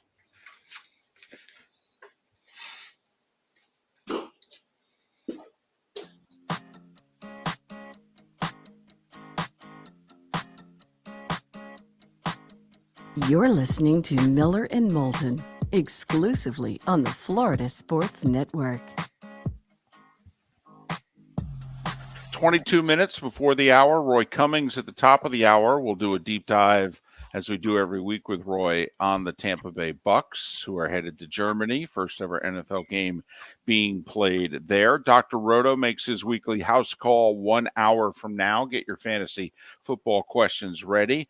Matt Cannata has been kind enough to agree this year, mostly him, but sometimes members of his Pro Football Network staff join us at this date and time. You can follow Matt on Twitter at Cannata, 2 N's, 1 T, Cannata PFN. Cannata PFN. The site is profootballnetwork.com. Hi, Matt. Hey, David and Mark. How you guys doing? Well, we are good. The Trey Wingo show, the Football Insiders show that you guys have. It's Wednesday night, right? That they tape it and they air it? Wednesday nights, 8 p.m. live. And they were discussing the Colts hiring of Jeff Saturday. Yeah. And obviously, we're all just mocking the heck out of him. But here's what I thought was interesting. They then also talked about the, quote, ramifications of the hire. Could you take that and run with it? Because most of us are just, mocking this. It shows that Jim Irsay is a clown, blah, blah, blah. But what are the ramifications of this? Yeah. I mean, when you look at, especially in an industry where, assistant coaches grind for years with very little pay, very little opportunities for advancement, sacrificing family time, all in the name of, I'm going to make it one day. And then to see somebody skip the entire process, right? It's not even like he went from quality control coach, like basically their play caller did now, but it's not even like he went from QC to head coach. He literally went from high school coach and ESPN commentator to head coach, right? That has to hurt internally within the Colts and throughout the entire league, right? When you work in an industry where you have to work your way up. Secondly, the talk has been for many, many years around the coaches who are disadvantaged by structural barriers to advancement. Like this includes minority coaches who have to coach for even more years to get a job. And by all data and stats show us, are even let go earlier in their tenures than non-minority coaches. And so it's not fair to those in the industry who have worked their entire lives for an opportunity, maybe not as interim coach, but to climb the ladder, to then have somebody coming from the outside, even as interim head coach, because remember Bruce Arians, he was the interim head coach for a while. He parlayed that into a head coaching job. Others have parlayed it into, hey, this guy can coach. He just may not be in the right situation. Let's bring him in as a coordinator. Dan Campbell parlayed his interim head coach job with the Dolphins to a job with the Saints, but assistant head coach under Sean Payton, who saw the potential in Campbell as interim head coach and said, let me take you under my wing. He parlayed that into a job with the Lions, right? And so for these guys who get passed up, that's another opportunity for them to, quote unquote, put their work on tape so others around the league can see. It's just a lot of dominoes and a lot of layers to this. And one of the things we were also told, Matt, we have Pat Kerwin on the show twice a week, and he made the comment that now the office doors are shut and coaches are already on their phones trying to figure out where their next gig is. Yeah. So with that being said, this grease fire could get worse in Indianapolis. I mean, this could be as bad as it gets for a pro football team, couldn't it? Yeah, and I think, anytime you have a head coach takeover, you saw it in Carolina, you saw it in Miami a few years ago, you see it all the time. When there's a new head coach or an interim head coach, you get that energy back for a little bit, right? Maybe it's 1 week, maybe it's 2 weeks, maybe it's 3 weeks. But then eventually it comes back, you come down a level and it catches up to you. And you're absolutely correct. As soon as that coach is fired, those coaches are trying to land their other job. And so their foot is half in the door, half out, and it might be full in the door this week. It might be full in the door next week, but eventually that's going to come crashing down. And this Colts team, it's very bizarre the way they have gone about this, to pass up a guy like Gus Bradley with prior experience, to pass up a guy like John Fox with prior head coaching experience, to bring in Jeff Saturday. There's a whisper, though, and I can't verify this, but there's a whisper going around that the reason why Irsay did this was to get a really good look, outside perspective on the roster, because despite what he said about Chris Ballard, his job may not be safe either. Well, I think Chris should have resigned Monday. Yeah. Honestly, I think it would have kept his reputation more intact than now what Mhm. is going to happen over the next 2 months. The other thing that I would just throw out there before we move on that I would challenge Jim Irsay about publicly is if you wanted to go this former Colts player, he knows us. Okay, Reggie Wayne's on staff. Yeah. You couldn't go the interim head coach with Reggie Wayne. Right.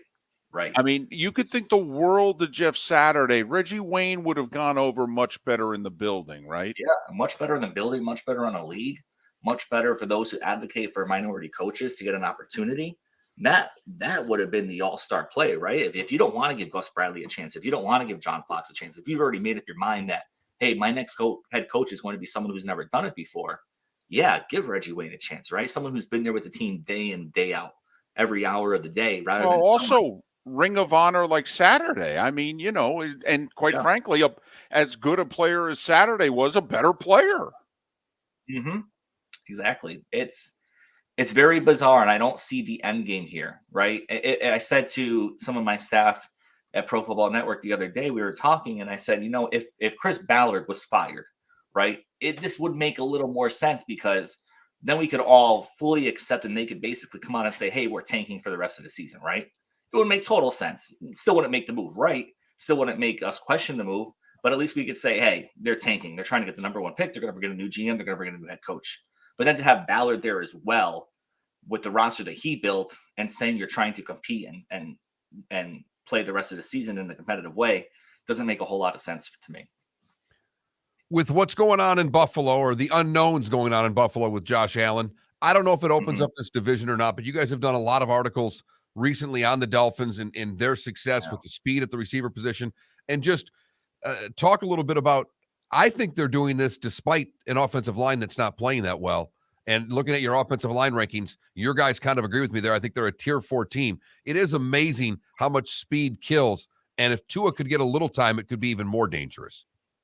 Yeah, Tua's doing a great job right now getting the ball out quickly, right? And he said yesterday, I think it was, he said Mike McDaniel's not getting enough credit for the way he's scheming open this offense. But Tua's also doing a really good job of throwing his guys open, right? We had an article yesterday. We actually had a few articles yesterday, but that one article about the hypercars, right? Tyreek Hill, Jalen Waddle. It's because they're so fast and but Tua's throwing them open in a way that he's anticipating where they're going to be. There are many, many times where Tua's throwing the ball even before they are looking. And while that's common in the NFL, it's not something that's done consistently in a way by just any other quarterback, right? It requires timing, anticipation, understanding what the defense is doing very quickly within a few seconds. And Tua has that unique ability, which we all saw in Alabama as well, right? And so the offensive line is still certainly a work in progress, tier 4 in our power rankings, right? But they have improved, right? They're 9th in sack rate right now, 17th in pressure rate, after ranking 18th and 26th respectively last year, right? And so that's a big jump. But I don't think you can look at the offensive line and say, hey, these guys are the reason why. I think you need to look at Tua and say, this is the reason why the offensive line isn't giving up these kind of sacks, is because he's getting the ball out so fast, right? And just the way that McDaniels has schemed this offense, and just the way that Tua throws these guys open, it's really fun to watch. And we're seeing an entirely different quarterback than we saw the past few seasons with Tua. Back to the Josh Allen injury. He had something similar to this as a rookie. He missed 4 weeks. Dr. David Chow is one of those, he's a former team doctor of the Chargers for 20 years. He's on Sirius XM regularly. He thinks this is a 3 to 5 week injury. Let's just say Josh Allen's going to miss a little bit of time here.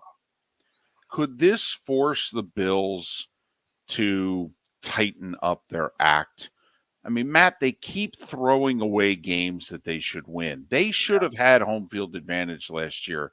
Their metrics were phenomenal. They were top 5 in everything. How'd they lose 6 games? I mean, they certainly should have at least hosted an extra round of the playoffs and hosted the Kansas City game, and that probably would have led them to a Super Bowl win, quite frankly.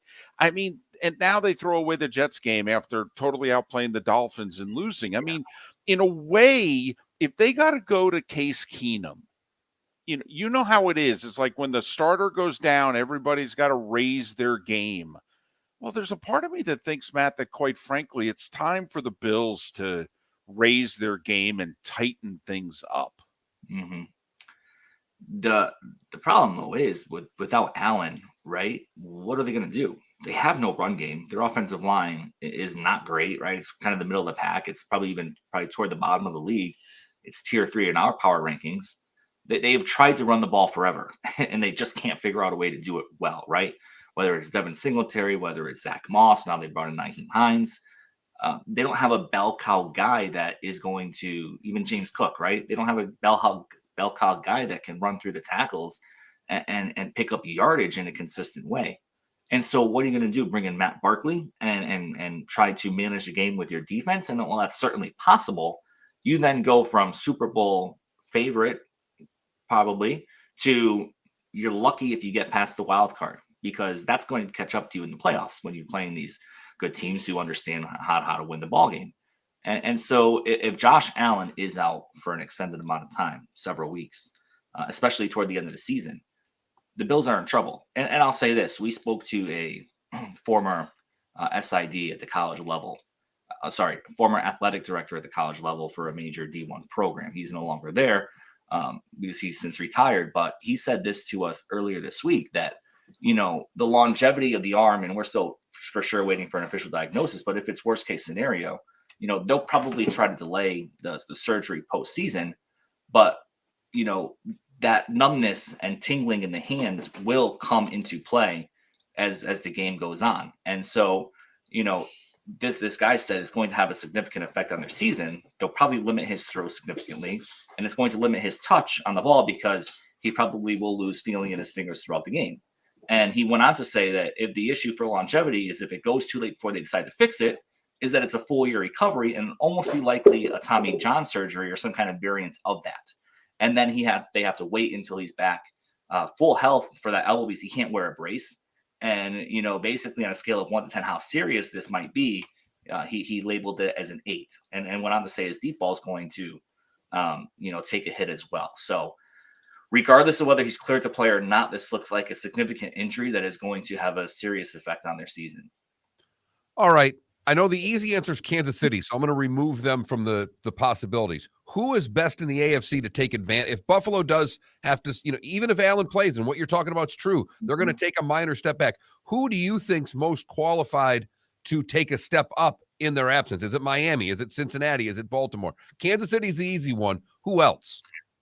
Yeah, I was hard on Cincinnati this year, and I always said that they're going to take the biggest step back. And now with Jamar Chase out for several weeks, I'm not sure if they can keep the momentum, but I do think they will make a strong push at the end of the season. I mean, Joe Mixon scored 5 touchdowns. That was crazy. Baltimore, though, I would say Baltimore is in the best position to jump there. I don't want to say Dolphins. They still have a lot of issues on defense they need to fix and they need to figure out. And so, they're not strong enough. The Jets defense is very strong. The offense is not so strong. But the Baltimore Ravens have it pretty much figured out, right? They have Lamar Jackson, who's playing lights out this year. They just traded for Roquan Smith. And so they always play tough, and they'd be my pick to kind of fill that void left by the Bills. Yeah, the Dolphins giving up a ton of points, not forcing turnovers. I mean, it's a good thing Tua is playing at the level that he is because they're having to win shootouts right now.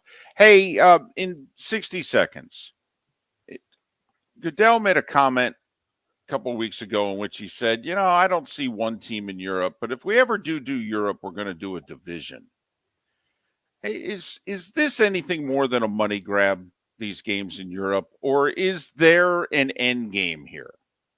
Yeah, I mean, I legitimately believe they are trying to build their fan bases overseas, right? Why not? Make it a global entity instead of just something that's in the United States. But I think this has been talked about quite some time with the logistics associated with having a team overseas, with the travel involved, with the different scheduling quirks. It makes sense to do a division because then you could, really pack those division games within each other and not have to worry about travel, 8 weeks of the season, let's say. But then what are you going to do the other 9 weeks, right? With the time zone changes, all the back and forth, the incredible amount of time and logistics that it takes for a team now to go overseas. I just don't know if there's a viable scenario for that unless it's some kind of expansion, right? I don't think you can Okay. take an entire division out of the states. He's Matt Cannata, Pro Football Network, profootballnetwork.com. You can follow him on Twitter at Cannata, 2 N's, 1 T, Cannata PFN. You can follow Pro Football Network on Twitter at PFN365. Matt, as always, we appreciate you. Thank you. Take care, guys. Matt Cannata joining us here on Miller and Moulton. Roy Cummings to talk the Bucs next. Yeah. Hi. Excuse me. Hey, the line starts back here. Ma'am, if your party's not here, you're going to have to go around again. You had the opportunity to avoid all this, wouldn't you? Salt Live is the official transportation provider of the Miller and Moulton Morning Show, making your trip to and from the airport seamless and stress-free. Salt Live is supported with the help of local partners like the Bayfront Inn. Gather your family and friends and enjoy a leisurely day on the water with a pontoon or deck boat. If you prefer to explore the waterways without a motor, the Bayfront has canoes, standboards, and kayaks. At the end of your journey, enjoy lunch or dinner at the Bamboo Tropical Bar and Grill. The Bayfront Inn, something for everyone on 5th Avenue in downtown Naples. BayfrontInNaples.com. When you need a ride, book with Salt Live Transportation, 308-8686, or book on saltlivetransportation.com.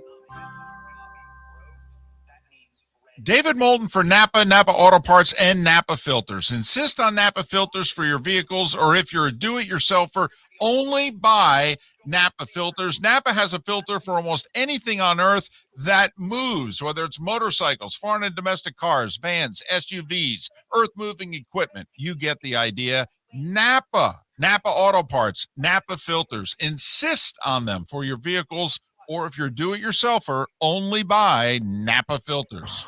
Don't miss the Miami Dolphins watch party every Sunday at the Seaside Bar and Grill in Bonita Springs. Presented by Clutch Vodka. The Seaside will be serving Clutch Vodka drinks, including the awesome Bloody Mary bar at the Seaside. If you can't be at Hard Rock Stadium, come have fun at the best place in town to watch the Dolphins and enjoy the best, clean, crisp, smoothest vodka. That's Clutch with a K. Miami Dolphins parties every week at the Seaside Bar and Grill on Old 41 in Bonita Springs. Powered by Clutch Vodka.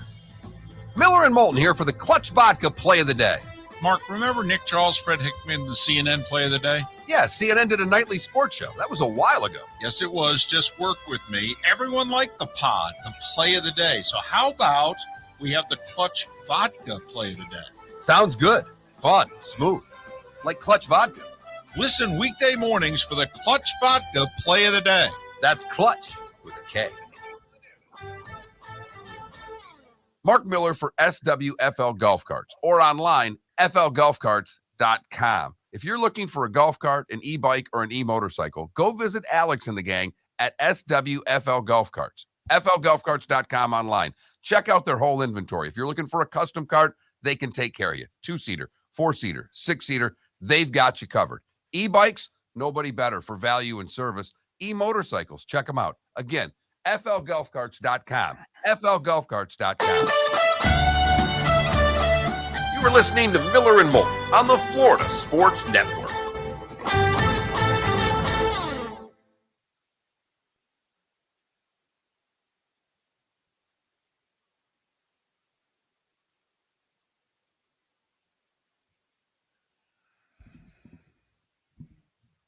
That Fred Hickman news is hitting a lot of people. A lot of text just mentioning that today. Do we want to take a couple minutes at the end of Roy? Yeah. Read them. Nothing more than just RIP stuff, but just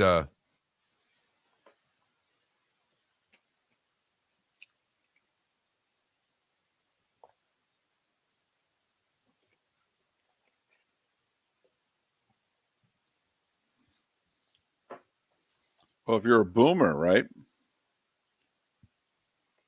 Or is that post-boomer? well, I'm not a boomer, so I think it's a little millennial, the beginning of the millennials, end of the boomers. I don't think so, but I don't know. I thought he worked in a small town in Michigan. Thought he was. What's interesting is that post CNN, like he went to Yes. He was actually the very first face and voice you saw on the Yes Network in New York in 2002, I believe. But he ended up actually working at some small TV stations the last like 10 or so years of his career. Like he worked in Baton Rouge.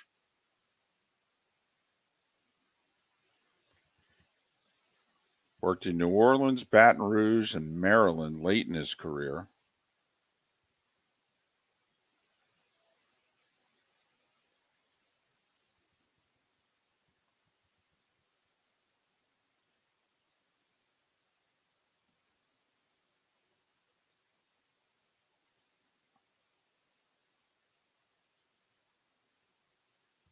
Born and raised in Springfield, Illinois, graduated from Coe College, which is in Cedar Rapids, Iowa.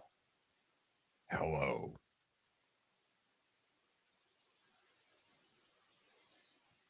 People forget, by the way, that he actually worked for ESPN. After the Yes Network, he went to ESPN. Hi, Roy. Hey, guys. How we doing? Doing good. How are you? Very good, thanks. A little windy? A little windy and a little wet. Not too wet, but a lot of windy. Fortunately, it seems like this thing's flying through pretty quickly, and it'll be over with in a hurry. Yeah, unlike the last one. How are you guys doing there? Any issues yet? Nothing. Yeah, it's fine. Good. Glad to know.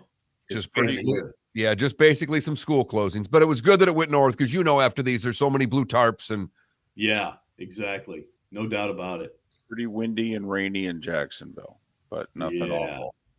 By the way, for those that were asking about Fred Hickman, he did a year and a half in Detroit before CNN. Worked for the NBC station DIV. Covered the Tigers also. Did about a year. So, Roy, I don't know. 30 seconds. Heard the news Fred Hickman died. Oh, really? I think he was living in the Orlando area, 66. Yes, I remember Fred Hickman, of course. Good Lord. 15 seconds. Yeah. Oh, man. Sorry to hear that. Jeez. All right, guys, let's do this.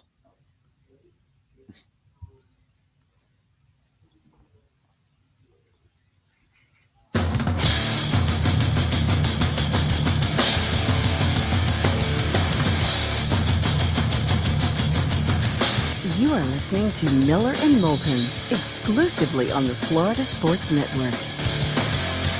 And now here's Mark Miller and David Moulton.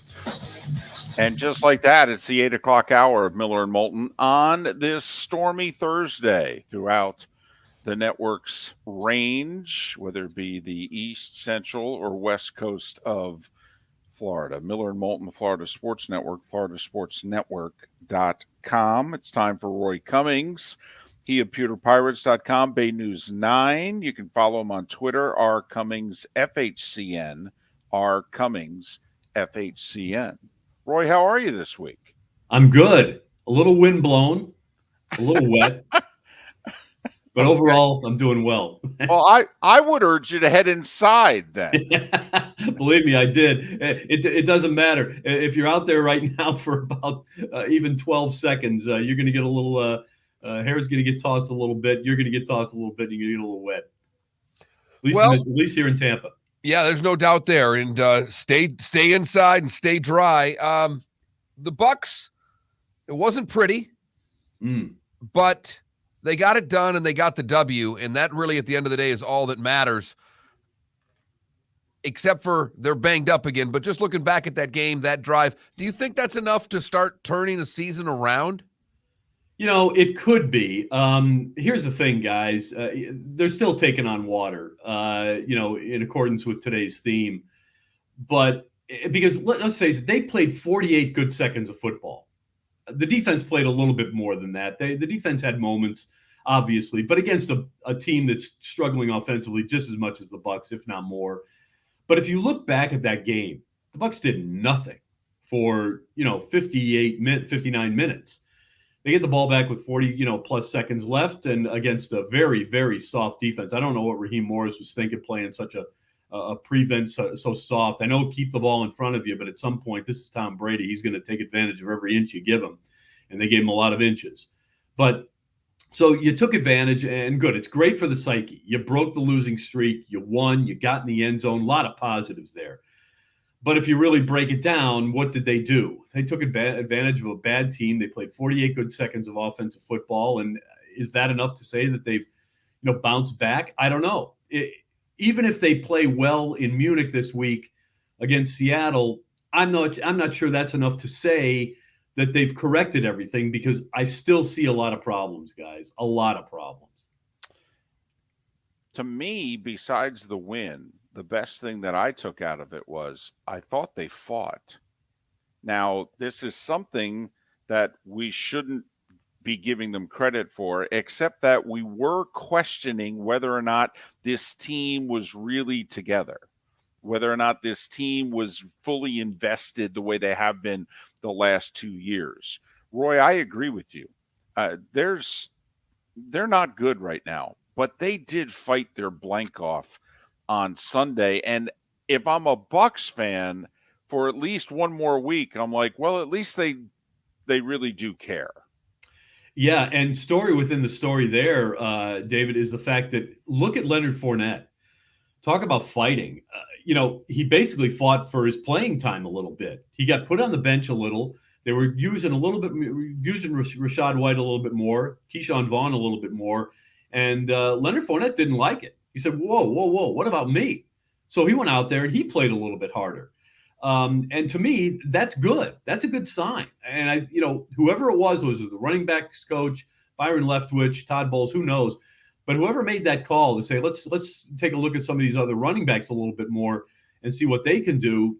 Smart move there, but I think the benefit was probably a little bit unexpected in the fact that it lit a fire under Leonard Fournette, and I think you're going to get a little bit more out of him now. Unfortunately, the line still isn't offering, Leonard Fournette much room to run, nor are they allowing Tom Brady much time to go through his progressions. I think one of the biggest issues they're having offensively, guys, and this was very evident on a couple of plays, Tom Brady drops back to pass.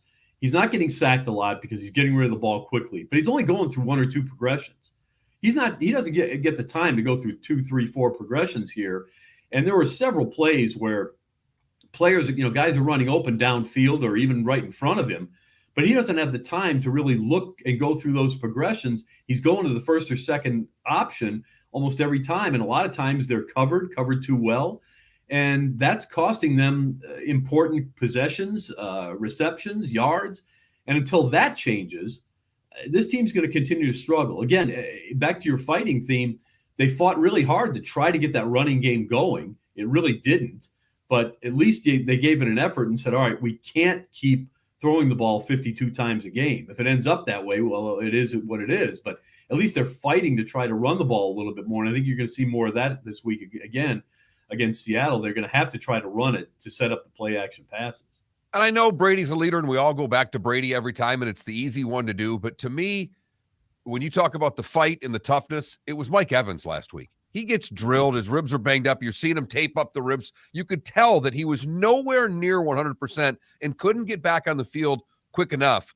And I don't know if it's they go as Mike Evans goes, but right now there's a toughness factor that I think he's willing to show that I thought guys were following him last week. Boy, that's a great point. You're absolutely right. You're right on the mark with that. He was really, really, he was banged up. I mean, first play of the game, he already had the sore ribs. He gets hit again. They try to put a pad on there to limit it. Doesn't matter. As you guys know, if you got bad ribs, it's going to hurt no matter what. It's going to hurt if you take a breath. And he just really fought through it. And, that showed leadership. I mean, that's the kind of guy he is. He knows he's the guy. He knows that if I don't play, nobody's getting open. And so he went out there and he just gutted it out, literally just gutted it out. And yeah, I think you're right. I think that showed a lot of other guys. Hey, we got to sacrifice something here. This is the time of the year where everybody's a little banged up, but if we're going to turn this thing around, it's going to take more than just talent and going out there and carrying out your assignment. You've got to go out there and you're going to have to gut it out in some cases. And he did. And you're right. I hope that the rest of the team did pick up on that and they pick up on it and carry it a little bit going forward because they're going to need it. So does Tom have a new best bud in Cade Otton? Okay, You know what? start and finish in that final drive. That's who we went to. Yes, and finally, they're starting to trust those tight ends a little bit more. That's such a big part of the Tom Brady offense, and there's no sense in calling it anything else. That's what it is. They run a Tom Brady offense, and that tight end, those throws down the seam, those are so important in that offensive scheme. And here you go. You say, okay, this is the biggest play of the game, and we're going to run this. Now, that's not a Gronk play. Gronk's going in the end zone. But that's a different kind of play, and they found a different way to use the tight end and use them effectively. And I think there's a confidence developing there in K-Dot, and there should be. And, now they might get the other tight ends back. So we'll see. They've got a chance to continue to use that position a little bit more now. And I think they're going to, and that could give them a boost. It should give them a boost because, again, that's who Tom Brady's usually most comfortable with throwing to. Defense get better? Was it just a factor of playing the Rams who can't run the football? It was a nice defensive performance, but I don't know how much weight I can put on it because, the Rams aren't very good right now. Yeah, that's the key. And I'm right there with you. As I watched it, I was like saying, well, okay, are we seeing anything real special here? I still saw a lot of missed tackles, times, where they could have definitely taken someone out behind the line. I mean, they did okay. I thought it was an adequate performance defensively. I don't think it was spectacular. Still, no takeaways, guys. No team in this club's history. This is a bad football team. Over the years, back to 76, has gone 5 games without a takeaway. They don't have a takeaway. They got to start taking the ball away. And by the way, before we go any further, and this is a couple of steps back, if Cooper Kupp is a smarter player on the reception just before the Bucs get the ball back at the end of the game, and runs for the first down instead of sliding, you know what? This game probably doesn't go to the Bucs. It probably goes to the Rams. So again, they're still not making a lot of plays. Yeah, I thought they were better defensively because you could clearly see that they were, the assignments were better. The discipline was better. But at the end of the day, they're still missing some tackles and not making big plays. They've got to start making some plays. I think this is a huge game. If they can get it, and they're a 3-point favorite, which I got to admit, what a sign of disrespect to the Seahawks, who have won 4 in a row and are playing really good football. But if they can get it, they'll get to 500. They'll be no worse than tied for first. Then a bye week, and then Cleveland and a home game with the Saints. I mean, Roy, this is like the game that you're staring at going, if we can get this one, we're going to put a streak together. And one little stretch by somebody is going to win this division. Yeah, I think you're right. And let's face it, it doesn't matter, all the stuff that we've said here at the top of the segment, guys, we pointed out that this is you win last week, it's a confidence builder. It gives you a boost of energy. It's going to be a much better trip to Munich than it would have been had they lost. They got a feeling that they succeeded finally at something, even not playing their best. You know what? Sign of a good team. You win when you don't play your best. And they won when they didn't play their best. So build on it. And yes, if they can get by Seattle, I'm shocked too that they're 3-point favorites. I don't know how that happens. I'm not sure they're the better team in this matchup. But they can win the game, obviously. I mean, the whole thing over in Europe is it's so unique, guys. There's so much going on throughout the week with the players. You're in a foreign, literally a foreign situation, and everything is different. The practice field, the feel of the grass, everything is so different. It's a toss-up as to who wins these games, and so we'll see. But if they can get over this hump, yes, the schedule's really favorable for them. And the good news is nobody in their division's chasing them. Nobody's really any good. I mean, the Falcons, come on. They're not going to I could see them winning a couple of games in a row at some point because their schedule is going to be similar to the Bucs. But at the end of the day, I mean, are they really a contender? They're not. The Bucs are. They can be if they can straighten some things out. He's Roy Cummings, Bay News 9, pewterpirates.com. We bring him on every Thursday at 8 o'clock to talk the Tampa Bay Bucs. Roy, stay safe, stay dry, and we'll do it again next week. Promise, guys. Thanks for having me as always. Roy Cummings, kind enough to join us once again. Follow him on Twitter, rcummings FHCN, rcummings FHCN. For those just waking up, Fred Hickman from CNN Sports Tonight passed away overnight, and been a lot of nice text, a lot of people reminiscing on the play of the day, and he and Nick Charles working together, which was for a lot of us, the first really good sports show. Sports Center was there, but they didn't have Dan Patrick. They didn't have Keith Olbermann at that time, which then would a couple years later would really take over that time slot and dominate. But for many years, it was Fred Hickman and Nick Charles delivering us our highlights and our play of the day on a nightly basis. So getting all of your text and appreciative of them on the passing of Fred Hickman. We will switch gears and go from football to football. Glenn Davis is next on Miller and Moulton, the Florida Sports Network. Mark Miller for SWFL Golf Carts, or online, flgolfcarts.com. If you're looking for a golf cart, an e-bike, or an e-motorcycle, go visit Alex and the gang at SWFL Golf Carts. flgolfcarts.com online. Check out their whole inventory. If you're looking for a custom cart, they can take care of you. 2-seater, 4-seater, 6-seater, they've got you covered. E-bikes, nobody better for value and service. E-motorcycles, check them out. Again, flgolfcarts.com. flgolfcarts.com. Yeah, hi. Excuse me. Hey, the line starts back here. Ma'am, if your party's not here, you're going to have to go around. If you had the opportunity to avoid all this, wouldn't you? Salt Live is the official transportation provider of the Miller and Moulton Morning Show, making your trip to and from the airport seamless and stress-free. Salt Live is supported with the help of local partners like the Bayfront Inn. Gather your family and friends and enjoy a leisurely day on the water with a pontoon or deck boat. If you prefer to explore the waterways without a motor, the Bayfront has canoes, standboards, and kayaks. At the end of your journey, enjoy lunch or dinner at the Bamboo Tropical Bar and Grill. The Bayfront Inn, something for everyone on 5th Avenue in downtown Naples. BayfrontInNaples.com. When you need a ride, book with Salt Live Transportation, 308-8686, or book on saltlivetransportation.com. David Moulton for Napa Auto Parts, and Napa Filters. Insist on Napa filters for your vehicles, or if you're a do-it-yourselfer, only buy Napa filters. Napa has a filter for almost anything on earth that moves, whether it's motorcycles, foreign and domestic cars, vans, SUVs, earth-moving equipment. You get the idea. Napa Auto Parts, Napa filters. Insist on them for your vehicles, or if you're a do-it-yourselfer, only buy Napa filters. You are listening to Miller and Moulton on the Florida Sports Network.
I don't know who Coastal Carolina's playing, but their quarterback's out for the year.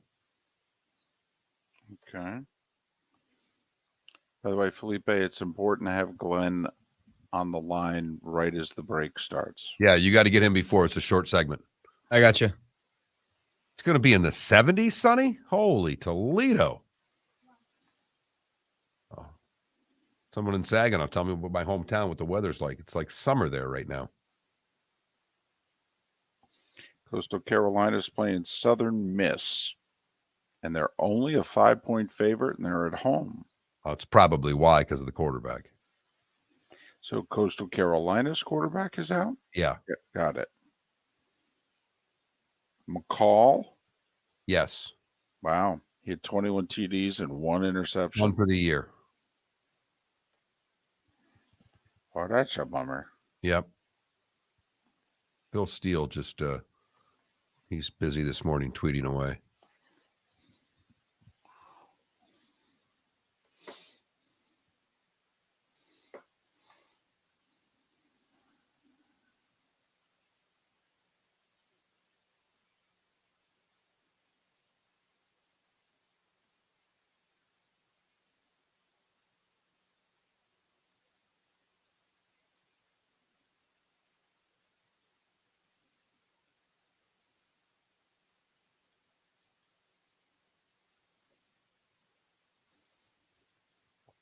All right, there we go. He's getting Glenn right now.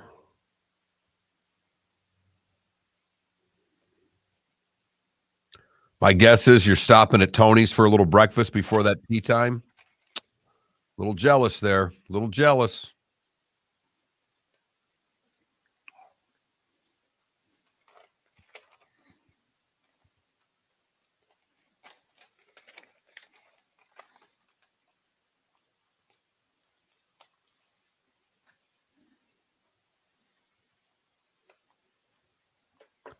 I don't know if it's the 8th hole or the 17th hole anymore, but I used to live across the street from the creek there, from the Crooked Creek. Or Swan Creek. That's Swan Creek, yeah.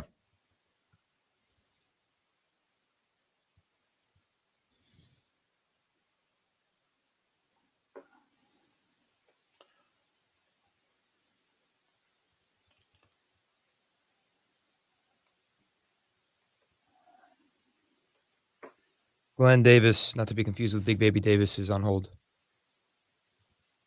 Thank you.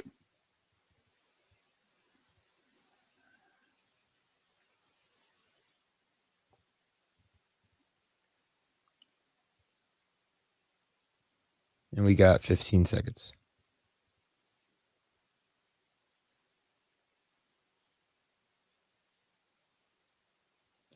Vamos.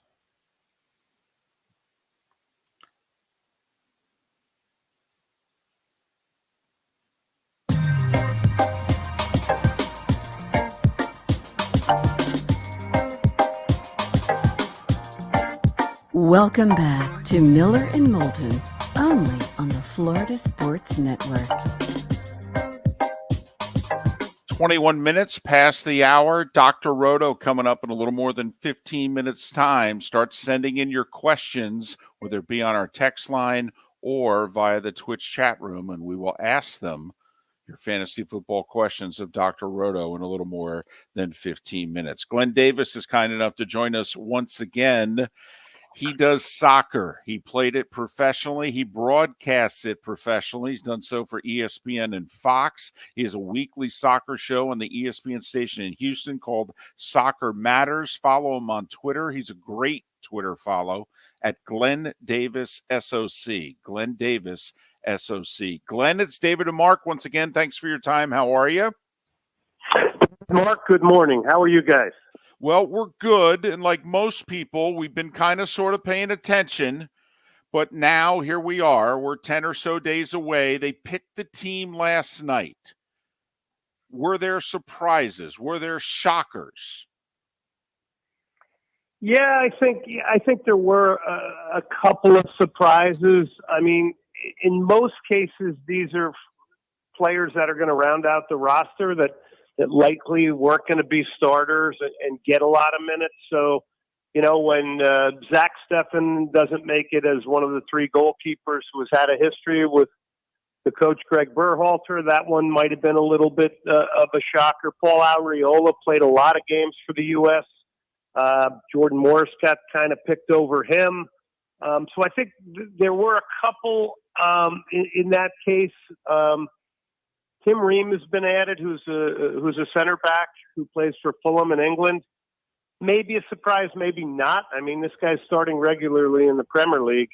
Yeah, I think maybe a little bit in the surprise category, but for the most part, I think maybe the biggest one is Tim Ream, because I think there's a real chance he's going to get a lot of minutes here in group play. All right, what, Glenn, is our style going to be for those that'll be watching World Cup for the, watching U.S. soccer for the first time in a while? What is the style that we're going to play? Because we've had differing styles in the last decade, and most fans want a team that's going to attack. What are we going to see out of this U.S. team? Yeah, it's a really good question. I think what we have is maybe a little bit of an evolution right now. I mean, look, the biggest thing for me is going into these World Cups or guys carrying injuries and things, and a lot of times you don't know about that. There are a few very key pieces that have had some injury problems lately, including, someone like Weston McKennie is just a big part of an energetic midfield. But if we look at our World Cup history, a lot of it is defined by the American spirit, Cavalier spirit, the fight, the spirit, which is always something you have to have, obviously, in competitive sports and in international soccer. My hope is that, with this young athletic team, which is a lot younger, and I'm this is just my judgment, my opinion. It sounded a little bit grand there, my hope. But I do hope that this team is able to be a little bit more progressive in this World Cup than teams of the past. If you go back and earmark every World Cup we've been in, generally there's been just an off-the-charts goalkeeping performance, right? Tim Howard, Brad Friedel, on and on we go. Casey Keller, right?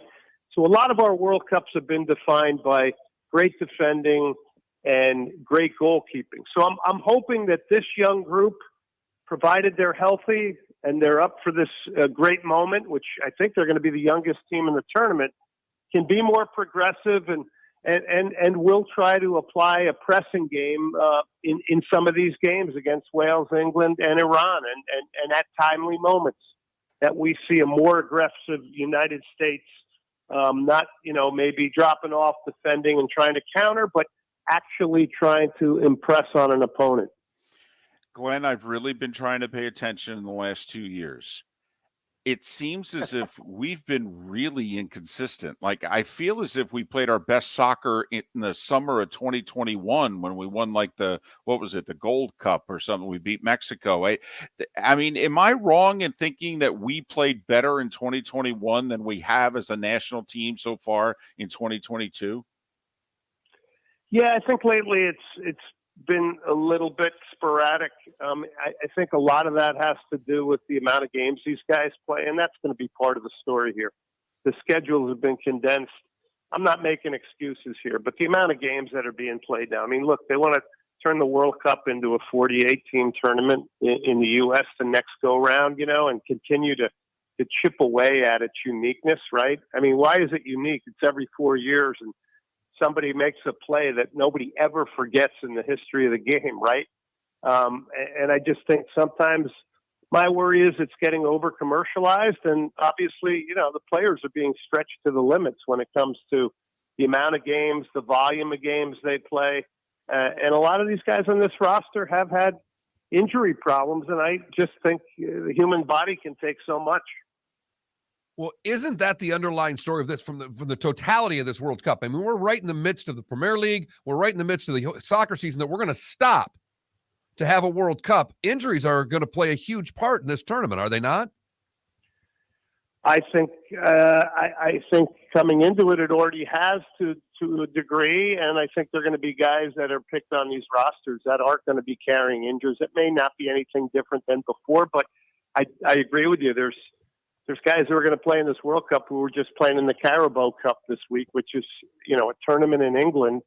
So the condensed schedules, the rush to get this thing going. I mean, look, they announced the U.S. team yesterday, and these guys, are going to go over there and be playing a game in a very, very short amount of time. There's no going into a camp for a couple of weeks and preparing. This is basically go over there and you got your opener on the 21st against Wales. So I think you bring up an interesting point. I think there's a lot of unknown. I think there's a lot of question marks. I think culturally This is going to be, even off the field, there's some really weird things that people are going to have to adapt to over there.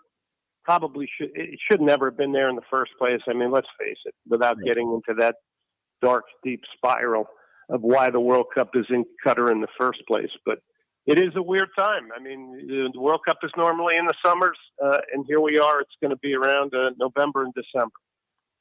This may be a very ignorant question, but I'm going to make it as simple as I can.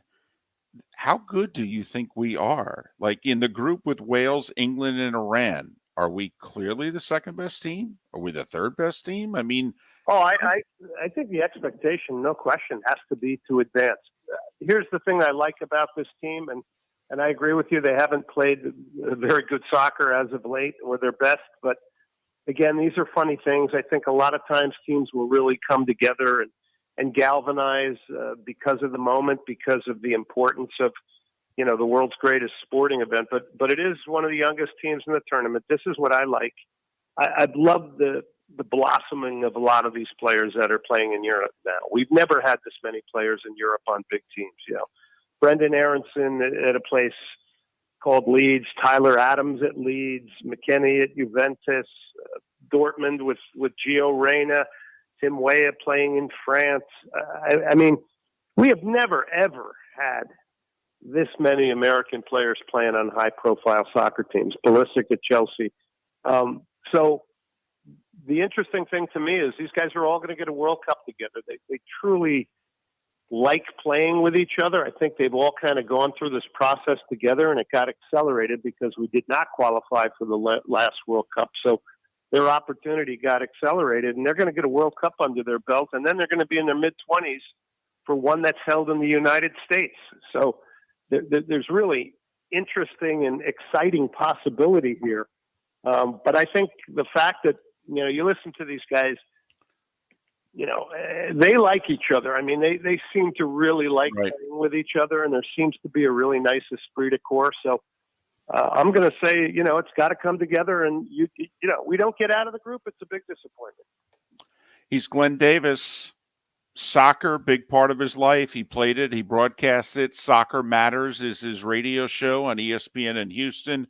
Follow him on Twitter, Glenn Davis Sock, Glenn Davis SOC. Glenn, how about if we call you back during the World Cup? Is that okay? Anytime you like, you guys. Mark, David, thank you. Glenn, thank you. Glenn Davis, kind enough to join us once again. A little cheat sheet version. World Cup starts in a week and a half. Mark Miller for SWFL Golf Carts, or online, flgolfcarts.com. If you're looking for a golf cart, an e-bike, or an e-motorcycle, go visit Alex and the gang at SWFL Golf Carts. flgolfcarts.com online. Check out their whole inventory. If you're looking for a custom cart, they can take care of you. 2-seater, 4-seater, 6-seater, they've got you covered. E-bikes, nobody better for value and service. E-motorcycles, check them out. Again, flgolfcarts.com. flgolfcarts.com.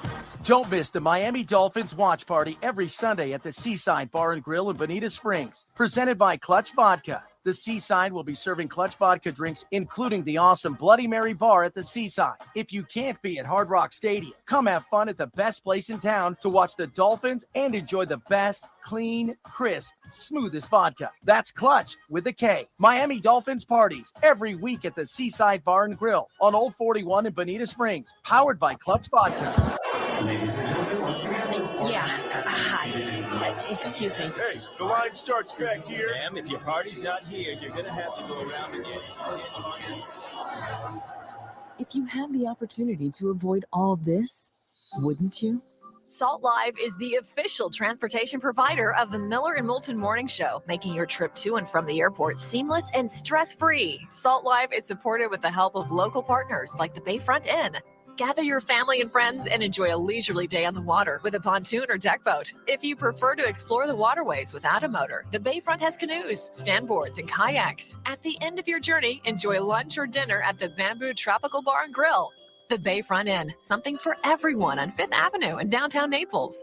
BayfrontInNaples.com. When you need a ride, book with Salt Live Transportation, 308-8686, or book on saltlivetransportation.com.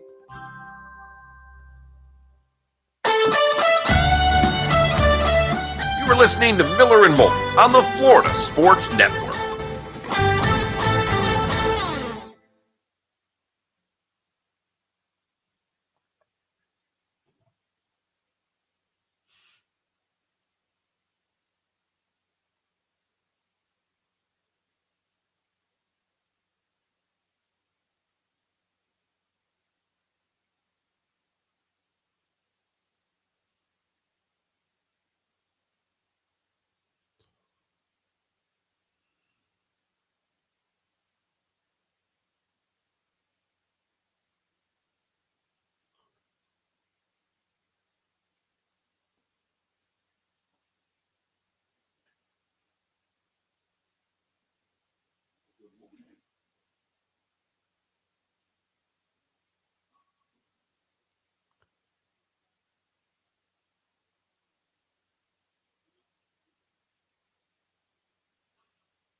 By the way, they closed the Skyway Bridge.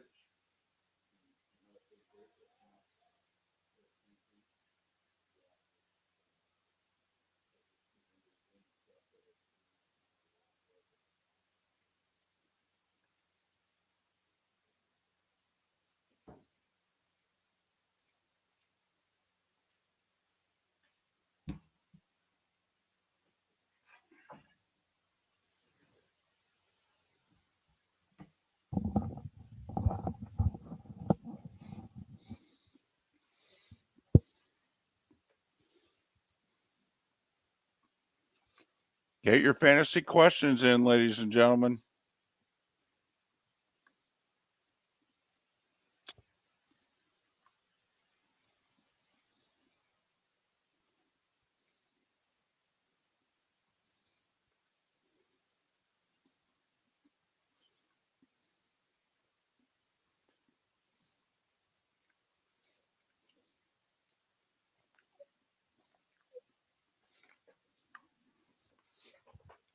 San Diego, I'm not a fantasy player, but I would think the answer is Christian Kirk.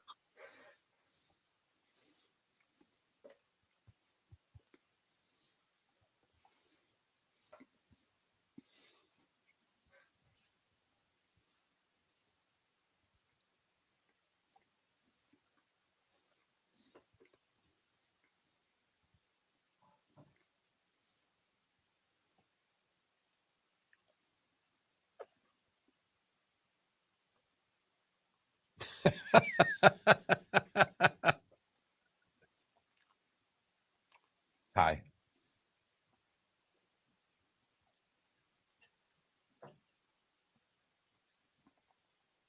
You're going to see yourself. What are you, camera shy? Unbelievable. Plays the drums, all those sports. Right. She plays drums. She hides behind drums. Not really, though. She's out in the open there, right? Yeah, you're still hiding behind the kid. She likes that because she doesn't ever want to have to sing. I called Roto. He didn't answer, but I'm calling him back. Come on, Doc. He texted me yesterday, so, I mean.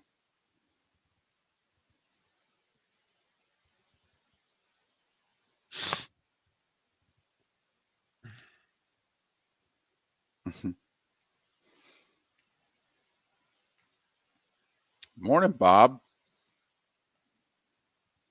How's your hip? My lawyer buddy in Jersey had his second hip replacement yesterday. Went home same day as surgery. Wow.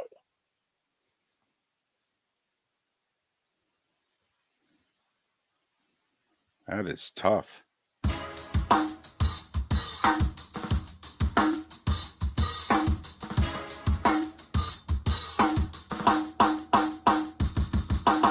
Welcome back to Miller and Moulton, only on the Florida Sports Network.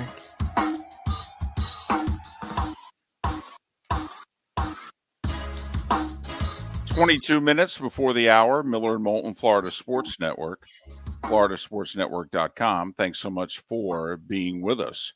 We've had a busy show today, our normal Thursday. Matt Cannata an hour ago, talking Dolphins, but also big picture NFL. Roy Cummings at the top of this hour. We just talked a little football.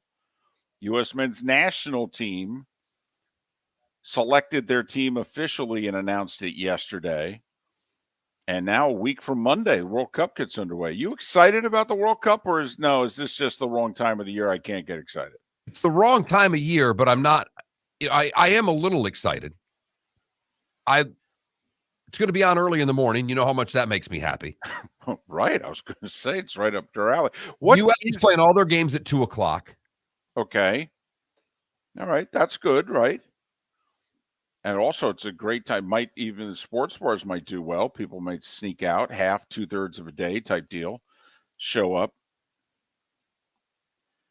But we play Wales a week from Monday, right? Wales a week from Monday. England, the day after Thanksgiving? I believe that's right. That'll do pretty well up against all that college football. I actually think it will do well. And they're Fox lucky has been promoting it hard. Yes. They'll also do well because we're not having an NFL game this year on Black Friday. They can sneak that sucker in, And the next World Cup is in the States in 4 years. I'm with Glenn Davis. Listen, they're talking about moving the NCAA tournament to 96 teams. So everybody's making their tournaments too big. They really are. But, to move this from 32 to 48, I think is laughable. There's rarely ever is there that team in which you go, oh, my goodness, can't believe they're not in the World Cup. You mean like Italy? Right. I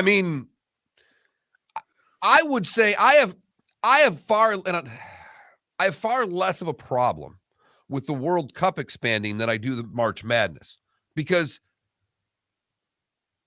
Canada was not a relevant. They now play soccer. They think they can get in. There's so many African countries that are playing that weren't before. Asia has far more participants than they did before. So I can see why they're doing this. And yes, it's a money grab. Of course it is. But yeah, you do get the year like this year, a big nation misses. But I think that I don't know. I'm okay with that. To me, that's like missing the tournament. It's okay. It happens. Don't do it again. But 96 on the other side is just absurd to me. I know. It's ridiculous. So Wales, England, then Iran. And 2 teams from each group advance. So in theory, beat Wales, beat Iran, and then, whatever happens against England happens. And we'll talk trash before, during, and after. I wouldn't mind going to that. We had that bar we were doing in Act 2 that we were doing the World Cup watch parties. In downtown Fort Myers. Because we weren't in it. Right. And Mark, we couldn't beat Trinidad and Tobago. Bago. Right. No, that was too big of an opponent. It was like playing Connecticut. Right. Too big of a hill to climb, apparently. We couldn't beat them. I think we have, much was made of how many Astros were on this team that won the 2017 title and quote-unquote cheated, and the answer is only 5 of the 26 were on the 2017 team. I think we only have 4 players on this 26-man roster who participated in that match. Who basically let the country down. Right. Who just, fell apart like a hairy dog. Yeah. And the other part of it is what Glenn was talking about, why I'm a little bit excited about this, is that we do have a bunch of players playing in better leagues. We've not had that before. We actually have players that other countries want to play in their leagues. That's unusual. So I'd like to see how this young group does. His point, though, that basically this World Cup, as one of the, if not the youngest team, under 25, I believe average age like 24-7, something like that. But I think we're the youngest team in the World Cup. But then in theory, these guys are 27, 28 years old when we're playing a World Cup in America. I mean, in theory, then it should be go time. Come on now. Brazil, your odds-on favorite to win. Then Argentina, France, England, Spain, and the Germans are 10-1. Messi's already announced, listen, this is it for me. This is it. I'm not hanging around 4 years from now. No, not doing it. This is it. So take that in mind. Then when this is done, rumors has it, I'm going to Miami, playing in the MLS. So I have no idea how they're doing that because the Miami franchise got penalized like as harshly as you could penalize an MLS franchise for having too many high-paid guys and cheating in terms of the salary cap. Yet they're going to have Messi on the team? Help me out. I have no idea how this works. And I just want in some way, shape, or form to be still doing this in 4 years when the World Cup's in the U.S. so we can somehow – because tickets are going to be – I don't know what's going to be harder, press credentials or tickets, if you know what I mean. I'd like to have 2 shots at it.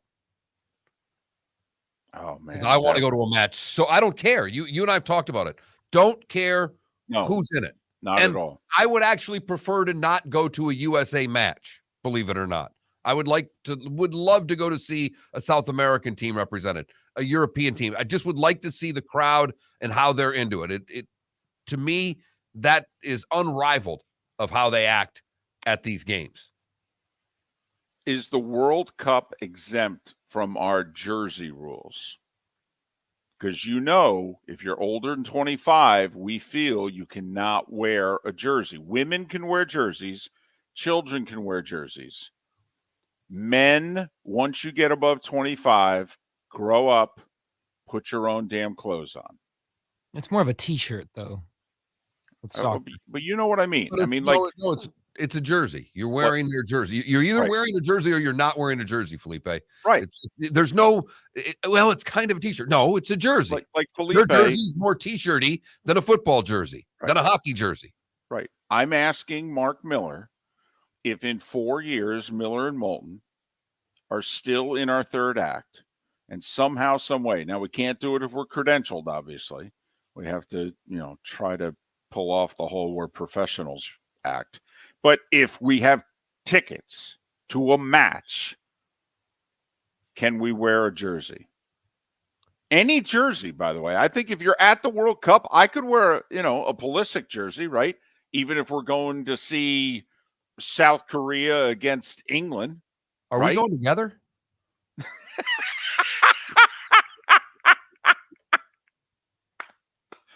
Come on, we'd have a blast. I was thinking that right up until the point that you were going to wear a jersey to this thing. No, I said, I'm asking, can I? That is the World Cup exempt from the jersey rules? I think you just go scarf. You wear your shirt and you just go with the scarf. You wear a red shirt, blue shirt, whatever it is, and you put your scarf on. That's the proper soccer garb. In the dead heat of July. So, in other words, if I show up with a jersey, you're going to disavow me. Well, we don't live close enough together that we'd ride together. So this would be us meeting at the venue and me seeing you in the jersey and then not speaking to you. Not true. Not true. We do the show in the morning. I mean, think about it. They're not going to put the U.S. at 11 a.m. or noon. No, they're going to be a 7. Every game they play in the next World Cup will be 7 p.m. Yeah, absolutely. Sure. So we'll do the show in the morning and then the next day, from the site. So we'll be together. I mean, there'll probably even be a hotel room involved. And goodness knows we're not going to be able to afford to have separate rooms. I mean, please, World Cup rates? Oh, my goodness. I mean, between the two of us, and we've got a lot of credit between the two of us, we're going to need it. You're being unfair, Mark. I'm starting to cave on the whole 25 jersey thing because I just don't care what other people do anymore. Like I have enough of my own quirks to worry about your quirks, and I don't make fun the way I once did. I mean, I got in trouble on this show because I was at a sports bar on a Sunday, and there was a guy, and I don't remember, it was a lineman jersey, and Giants jersey, Bills, whatever the case may be, but it was way down. It wasn't tucked in, and it was way down. It was down damn near to his knees. And I called the person out by the name jersey that they were wearing on the show the next day. And he texts the show and said, yeah, I was at such and such. That was me. And I got a big kick out of it because I didn't know who the guy was. I just described the guy that I saw at the bar. I'm done worrying about you wearing a jersey. You know, Felipe, you want to wear a jersey when you're 30 years old and look pathetic? That's your prerogative. But next time around, he'll be 26. So, I mean, Felipe, you will have just, we'll be looking at you going, you're a little old for this. You're not in the category anymore. You don't get free admission. All right, but that's okay. That's all right. We know you're going to do your thing. I mean, people at San Diego in our Twitch chat room goes, you should wear an Alex Morgan jersey. This way you're wearing the jersey of a winner. Like it. All right. Also suggesting, are we going to bring our vuvuzelas? Oh, come on. For one night? No. Oh, come on. We'll save our voices that way. Instead of screaming and yelling. Right, because you and I are such screamers and yellers at games. Well, I mean, we're going to be a little runk. Okay. I mean, let's face it. We're going to do the show till 10 a.m. All right. We are going to start partaking. We may take a nap, but we'll do a late lunch, and we will start at the late lunch. So we will start drinking between 2 and 3 o'clock. The match is at 7. I believe. Oh, don't do it. I believe that I believe that I will never wear a jersey. Oh, okay. Okay. All right. It's fair enough. Fair enough. Well played. Well played. Can I wear my Van Beesbrook hockey jersey from the mid-'80s? Is that out of place? Proper colors. Right. It's red, white, and blue. It is. It's the white home Rangers jersey. It is. It's predominantly white with red and blue, on the fringes. Now, you know me. I'm showing up in my Team USA Paul George. I know you please, yep. Felipe. I think there's a chance you paint your face. No, I won't go that far. It's too hot. I trust me. 4 years from now, the hype that's going to be around that World Cup, and Felipe, no one can jump a bandwagon quite like you, Felipe. It's totally. Too hot. It's too hot for that kind of stuff. Felipe, way too hot. This will be the only World Cup. Well, no, there'll probably be at least one more World Cup in the States in your lifetime, but no. Felipe, I don't know if we're going to be in each other's lives, all right, 4 years from now, but you have to promise, if you moved on to bigger, better things, that you send us pictures of you in a jersey and or makeup. If Twitter's still around, tweet out a selfie. Of course. Right. Now, what I might do is do the American flag cape. Maybe one of those. I'll definitely have an American flag. Mark, that's the other thing. I mean, the people are going to show up at these matches. Somebody's going to dress up as Uncle Sam. Yes. Statue of Liberty will be there. Right. Yep. I love it. And in theory, by then, we should actually be pretty good. In theory. We've been hearing this for generations now. I understand, but that finally the number of players over in Europe and all that. Right. And they'll have experience because many of them will have played in this World Cup, and they'll be playing a home match every single time. Quite honestly, now the expectation is get out of group, get to the round of 16. Anything after that's house money. To be honest, in 28, the expectation is going to be you got to get to the quarterfinals. You not only got to get out of group, you got to win a match. Well, by then you'll have to win 2. Oh, man. Well, however this is going to work. Yeah, or if they 3 from each group and you got to be the 1 seed, so you get a bye or whatever. Whatever the case may be. But I think we've only in the modern era, we've only reached the quarters once. And that's when we hosted, right? No, it was in the 90s. Okay. No, we hosted. We got out of group. But we lost when we got out of group. I think it was the next World Cup or the one before it. But anyway, we made the quarters. It was a Cinderella trip, and we actually played Germany and played them really tough. If we had instant replay in that match, we actually might have won it. We scored the first goal of the match. They didn't count it. And Germany ended up scoring 2 goals late. Miller and Moulton. For those of you in Tampa, St. Pete, be safe the rest of your day. Same with Lake City. Port Charlotte, we'll do this again tomorrow morning, 6 a.m. for the bonus hour is next in the 239. Miller and Moulton here for the Clutch Vodka Play of the Day. Mark, remember Nick Charles, Fred Hickman, the CNN Play of the Day? Yeah, CNN did a nightly sports show. That was a while ago. Yes, it was. Just work with me. Everyone liked the pod, the Play of the Day. So how about we have the Clutch Vodka Play of the Day? Sounds good. Fun. Smooth. Like Clutch Vodka. Listen weekday mornings for the Clutch Vodka Play of the Day. That's Clutch with a K. Don't miss the Miami Dolphins watch party every Sunday at the Seaside Bar and Grill in Bonita Springs. Presented by Clutch Vodka. The Seaside will be serving Clutch Vodka drinks, including the awesome Bloody Mary bar at the Seaside. If you can't be at Hard Rock Stadium, come have fun at the best place in town to watch the Dolphins and enjoy the best, clean, crisp, smoothest vodka. That's Clutch with a K. Miami Dolphins parties every week at the Seaside Bar and Grill on Old 41 in Bonita Springs. Powered by Clutch Vodka. Yeah. Hi. Excuse me. Hey, the line starts back here. Ma'am, if your party's not here, you're going to have to go around again. If you had the opportunity to avoid all this, wouldn't you? Salt Live is the official transportation provider of the Miller and Moulton Morning Show, making your trip to and from the airport seamless and stress-free. Salt Live is supported with the help of local partners like the Bayfront Inn.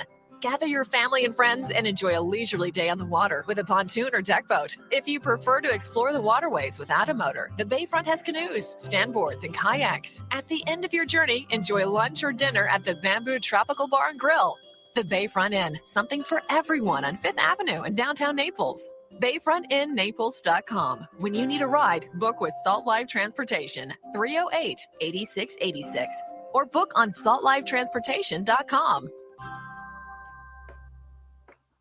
David Moulton for Napa, Napa Auto Parts, and Napa Filters. Insist on Napa filters for your vehicles, or if you're a do-it-yourselfer, only buy Napa filters. Napa has a filter for almost anything on earth that moves, whether it's motorcycles, foreign and domestic cars, vans, SUVs, earth-moving equipment. You get the idea. Napa Auto Parts, Napa filters. Insist on them for your vehicles, or if you're do-it-yourselfer, only buy Napa filters. Mark Miller for SWFL Golf Carts, or online, flgolfcarts.com. If you're looking for a golf cart, an e-bike, or an e-motorcycle, go visit Alex and the gang at SWFL Golf Carts. flgolfcarts.com online. Check out their whole inventory. If you're looking for a custom cart, they can take care of you. 2-seater, 4-seater, 6-seater, they've got you covered. E-bikes, nobody better for value and service. E-motorcycles, check them out. Again, flgolfcarts.com. flgolfcarts.com. You were listening to Miller and Moulton on the Florida Sports Network.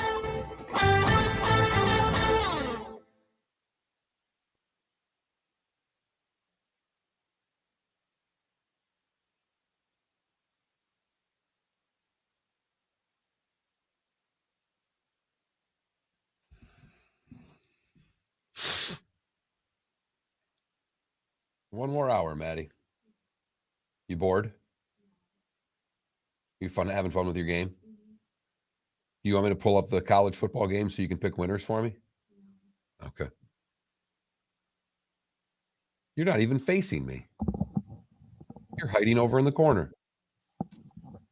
Well, listen, Klecko, I don't think the Gators should have ever allowed anyone to wear 15 again.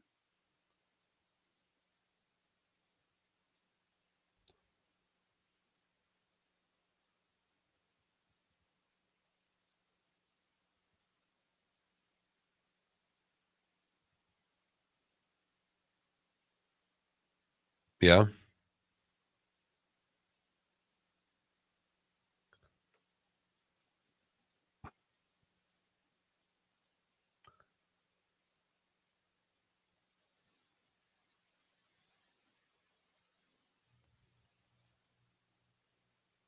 So the guy I played golf with yesterday went to Indiana State when Bird was there. Whoa. Older dude. It was pretty cool. He goes, first game I went to, they played New Mexico State or New Mexico. He says, one or the other. He goes, he had 49. He goes, he made the play where he took the ball, did one of these, still had the ball in his hands. And he goes, the guy turned around to look where the ball was. Bird never threw it. By the time he turned around, he's laying it in. He goes, it was pretty special. That is so cool. There's not retiring numbers, Tim, and there's not letting other people have numbers. Big difference. But I understand why it's a recruiting tool. You're going to come here and wear 15 like Tebow. It's what it is.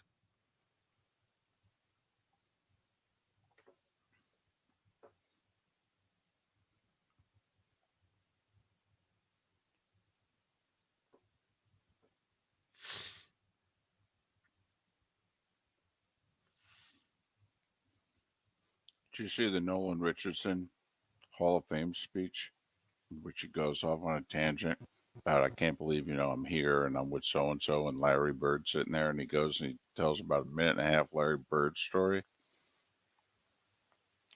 Funny.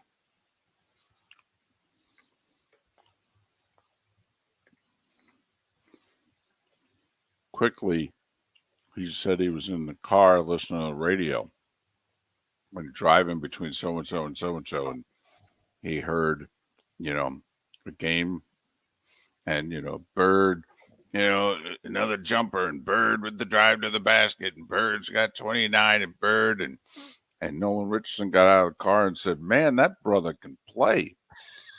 Okay. And then however many weeks later, whatever, in the NCAA tournament, he saw Larry Bird and he said, Larry Bird is white? And Magic was sitting right behind Bird, and he's losing it. The hick from French Lick.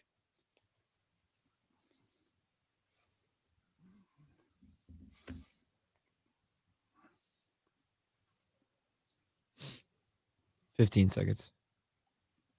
What's his face? The former Tom Tolbert told the story. Bird stopped the game before it started and said to Barkley, "You guys are covering me with a white guy?"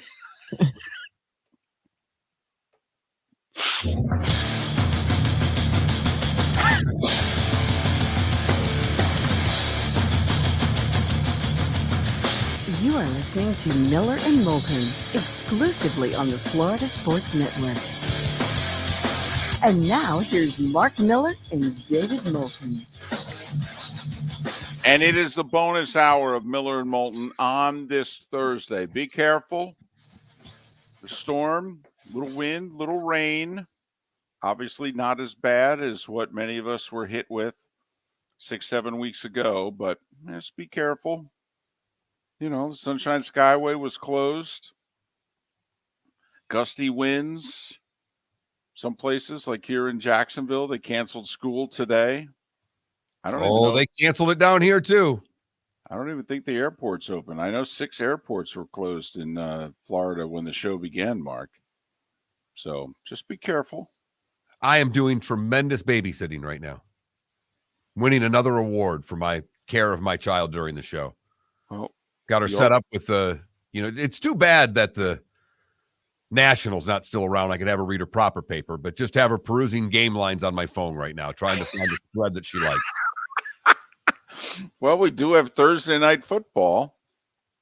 All right. I mean, hopefully she does a little research. I mean, we have to end the show by giving our prediction with some insight on the game. I mean, hopefully she comes up with something, because not like you and I have anything good. Why?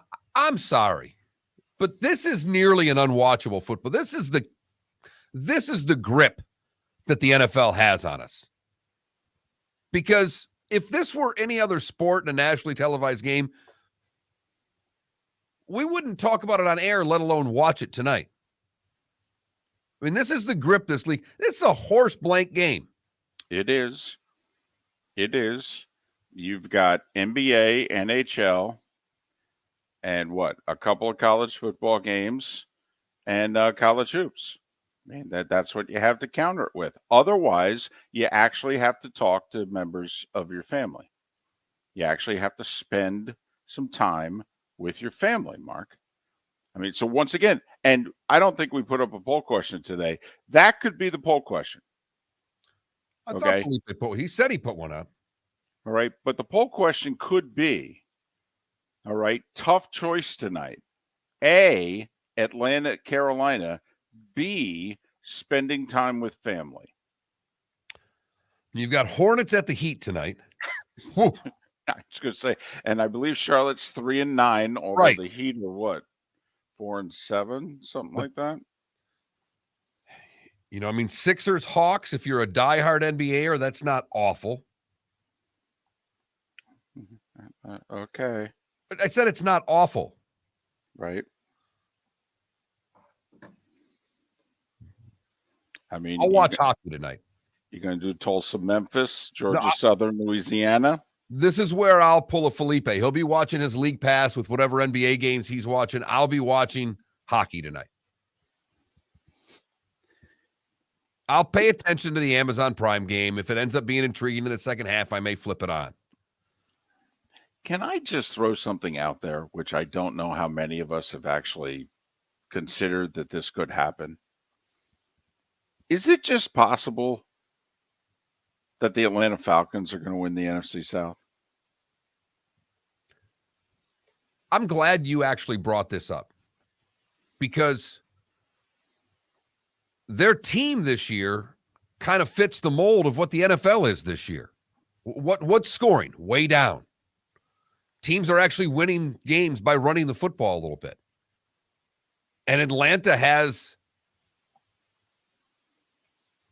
a good running team in a bad division. Mark, they're at Carolina. They're favored. They're home. They have a bye after this game. So they will have – no, I'm sorry, they don't. I misread the schedule. So they'll have 10 days to get ready to host the Bears. And yes, Chicago's been improved lately, and they're scoring points. And quite frankly, with Justin Fields, they're watchable. I mean, like, ooh, the Bears are on. Cool. I want to see what Justin Fields is going to do. That was a lot of fun watching the Miami-Chicago game last week. It was a very entertaining football game. Right. But if you're a Falcons fan or you've just put $20 that they're actually going to win the NFC South, they're tied for first right now. They're at Carolina. They host the Bears. They're at Washington. They host Pittsburgh. And they're at the Saints. And you and I have joked for many years, but the road team wins in that series. And very rarely does one team sweep the other. And New Orleans has already gone to Atlanta and won. And that's coming off their bye week, by the way, too. They're playing the Saints after their bye week. They have a really late bye week, which I think will also help out the Atlanta Falcons. And I mean, they're getting like 2 bye weeks in the second half. Sorry, David, but they're getting essentially 2 bye weeks in the second half of the season. They're playing a Thursday night game tonight, getting 10 days. Thursday night home game, right? No, they're at Carolina. No, they're at Carolina. So they got to get tonight. Yeah, I know, but they got to get tonight. It's all right. But then they get a week and a half before the Bears, and then they're going to get 2 weeks before they play the Saints. And the final game of the year, they host Tampa Bay. I mean, I feel pretty confident. I'll put $20 right now, says that game's for the NFC South. The other 3 are at the Ravens, home for the Cardinals, or the other 2 at the Ravens, home for the Cardinals. If I've got this right, they only play one more team with a winning record the rest of the way, right? Yeah, the Baltimore Ravens, unless one of these teams that they're playing gets hot. You know, if Washington wins their next 2, when they play Washington, they'll have a winning record, but that's unlikely. Washington's in Philly on Monday. I mean, we all think they're going to lose. They should lose. By the way, big loss by Washington against Minnesota. I mean, big, because now look at the schedule. They're going to go to Philly. The odds are they're going to fall to 4-6. They had won that game against Minnesota. They could kind of sort of afford the loss to Philly because, let's be honest, Washington's not chasing San Francisco's. Most of us think San Francisco's going to get their act together, find a way to win the West, and Seattle's going to be the wild card. But if you're Washington, you're looking at the Giants there at 6-2 going, come on, they're not that good. We can catch them. Well, would have gone a long way to catching them if they'd won last week. Now, meanwhile, the Giants host the Texans while Washington's at Philly. Think the Giants could be 7-2 and Washington could be 4-6. And I don't know how many more wins, quite frankly, the Giants are going to need if they beat Houston this Sunday. 2? Tops. I mean, Mark, the Niners at 4-4 are the 7th seed right now in the NFC. I mean, that's what I was. Okay. The Cowboys are 6-2. I think they'll get to 10. Oh, easily. Yeah. I don't know about easily, but I think they'll get to 10. The Giants are 6-2. Do they get to 10? Please, every game they win, Giant fans get down on bended knee and go, whew, thank goodness. The Packers aren't winning 7 games the rest of the way. Don't think so. Hell, the Bears aren't winning 7 games the rest of the way. No. Saints? And then, the Bucs and Falcons, are both of them going to win 6 games the rest of the way? No way. No way. And none of us think the Rams or the Cardinals are going to do it, or the Saints. So, I mean, I'm not so sure, Mark, that the Giants can't get in with 8. I think 8 and 9 could be. I'm telling you, I think it's possible. Also, look at who the Giants have beaten.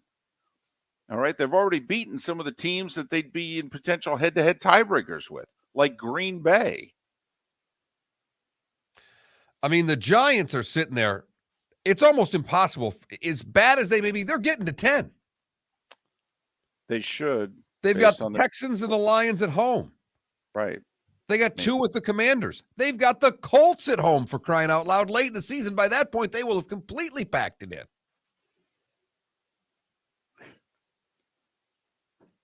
Your Giants could win 11 football games this year. Which would just be ridiculous. They literally have like a guy who was bagging groceries who's like their 3rd leading receiver. I mean, it's ridiculous. But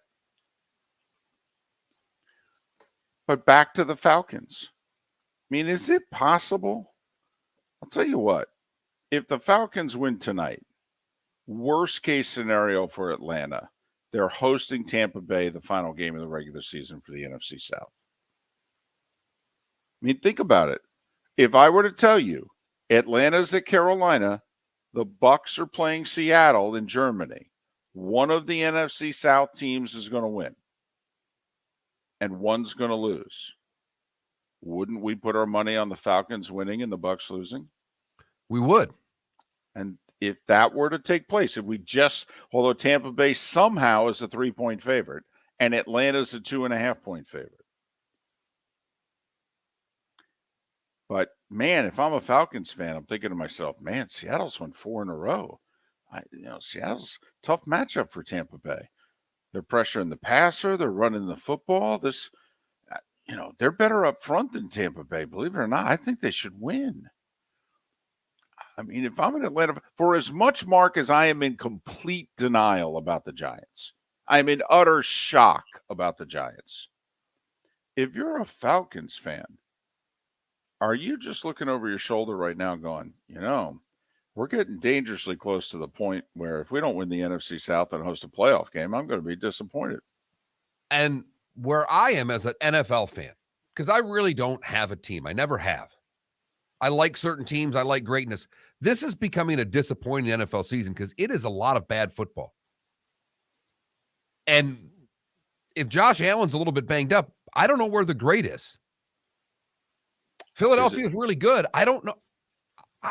I still don't call them a great team. Well, maybe they are becoming one, and we're just all going to have to admit it. I hope so.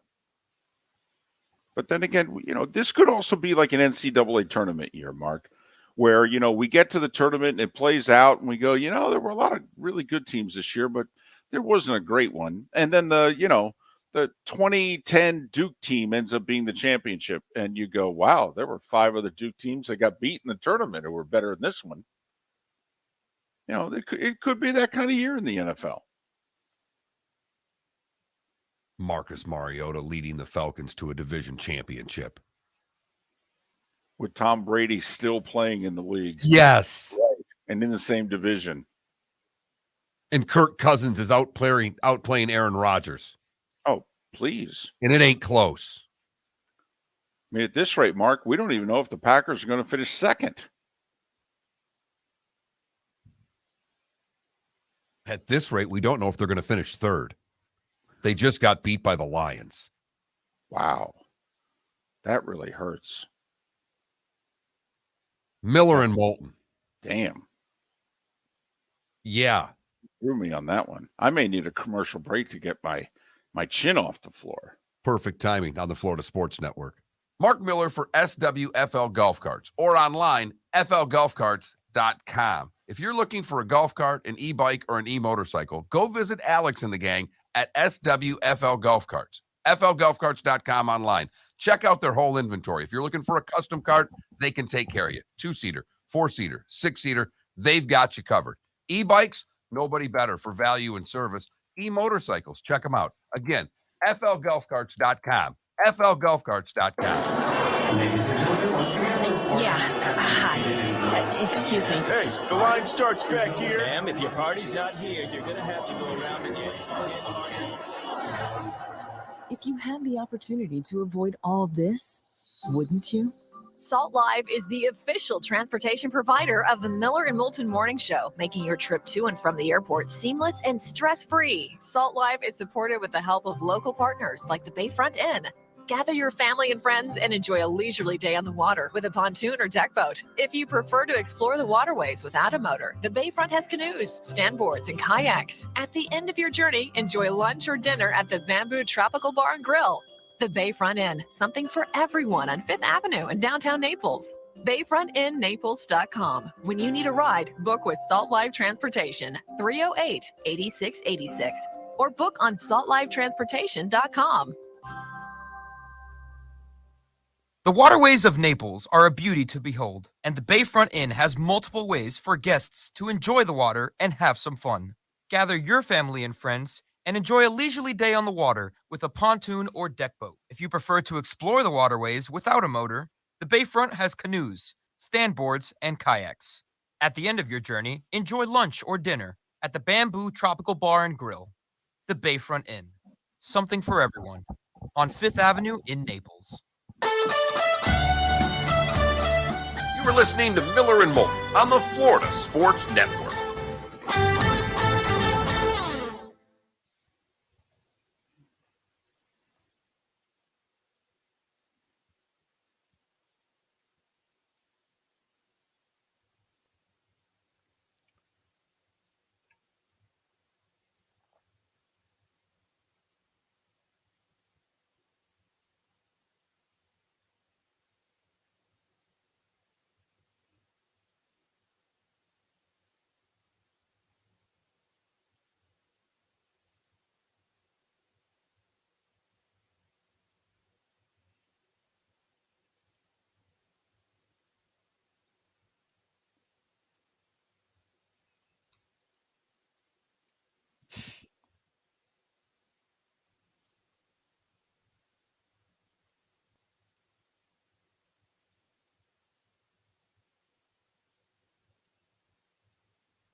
Tinker Field in Orlando. That's next to Camping World, right?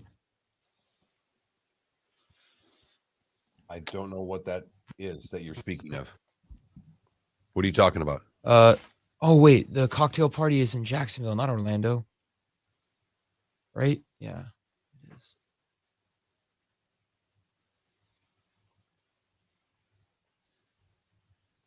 It's a minor league field.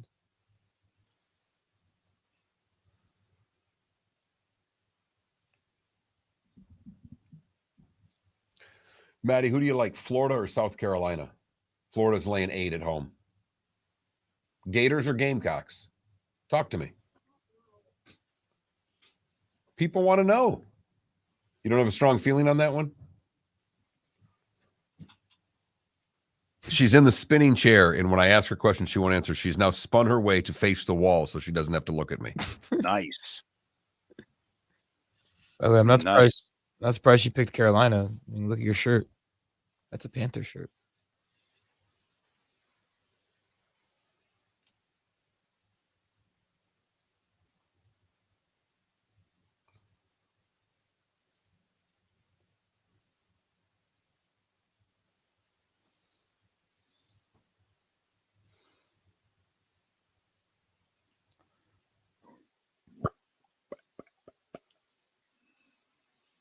I don't know when we do it tomorrow. Have to be early. That's what I said. I said, and he doesn't like to do 7:30. So yeah, I said we're jam packed on Fridays. So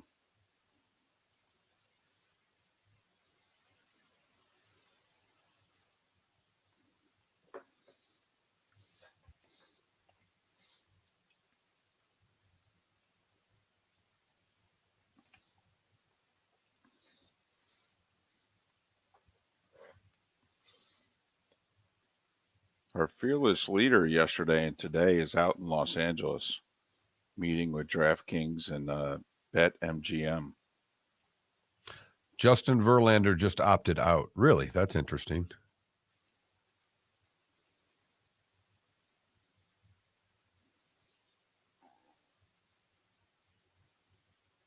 I think because he's trying to get a multi-year deal.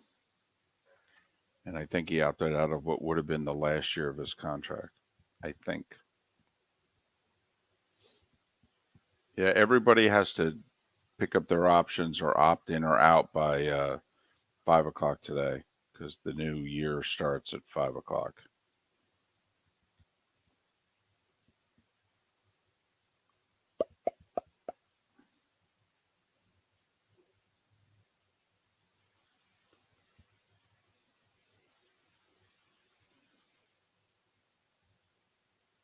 I think the shortstop thing is going to move pretty quickly. I think somebody's going to sign one of these shortstops and it's going to start a chain reaction.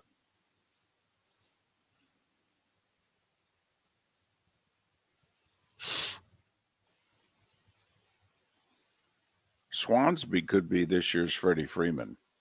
He wants to stay, but their first offer was like 6 for 90. 10 seconds. And his agent was like, I'm sorry, what?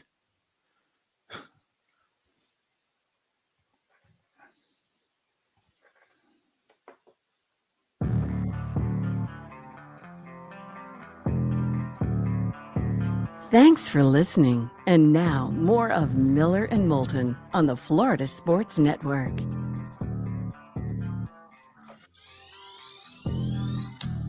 "21 minutes past the hour, bonus hour of Miller and Moulton here on the Florida Sports Network, floridasportsnetwork.com. Tomorrow, well, the usual. Lee Sterling makes his picks. Lee had his winning week for his clients, but he did get his big pick wrong. Air Force dominated Army and didn't score while doing it. And all they had to do was cover either 6.5 or 7, and they won by 6. That was his college football play of the year. It's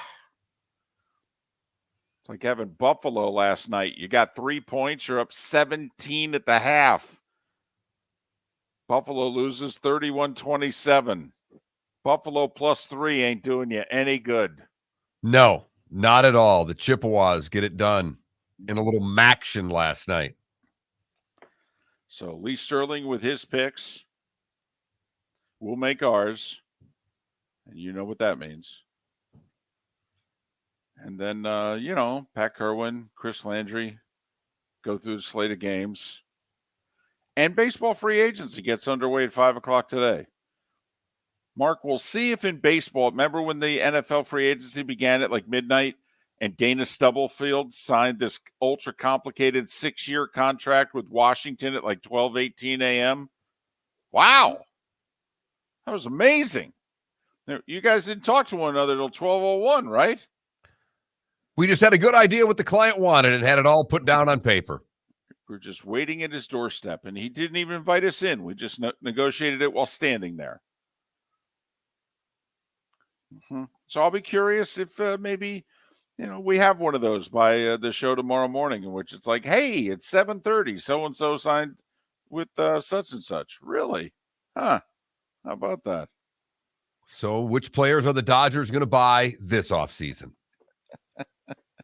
That's really what free agency has become, because the Yankees don't do it the way they once did, and the Dodgers have become the team that overspends. And obviously Judge is going to be the biggest prize. Angels say they're not trading Ohtani. Okay, we'll see. There's another Japanese player who's going to get bid on. Seattle says they're really interested. Wouldn't shock me, by the way, if Seattle signs one of the 4 elite shortstops that are out there to big money. They got the money to spend, and they are getting 30 to 40,000 people to show up at all their games now. So Seattle could be a player. And yeah, you're right, Mark. I mean, Mookie Betts has volunteered to go play second base. Did you see that? Yes. He's won 6 Gold Gloves in the outfield, and he's volunteered to play second base if you guys want to go out and sign Aaron Judge. Because he's already saying, well, I got my $350 million, so what do I care? What? It doesn't matter to me. These are guaranteed contracts, whether I play center, whether I play right, whether I play second base. Hell, you want to DH me? Knock yourself out. I don't care. I'd prefer if I stayed here in Los Angeles, but hell, you could even trade me. It cashes all the same. Contract comes right along.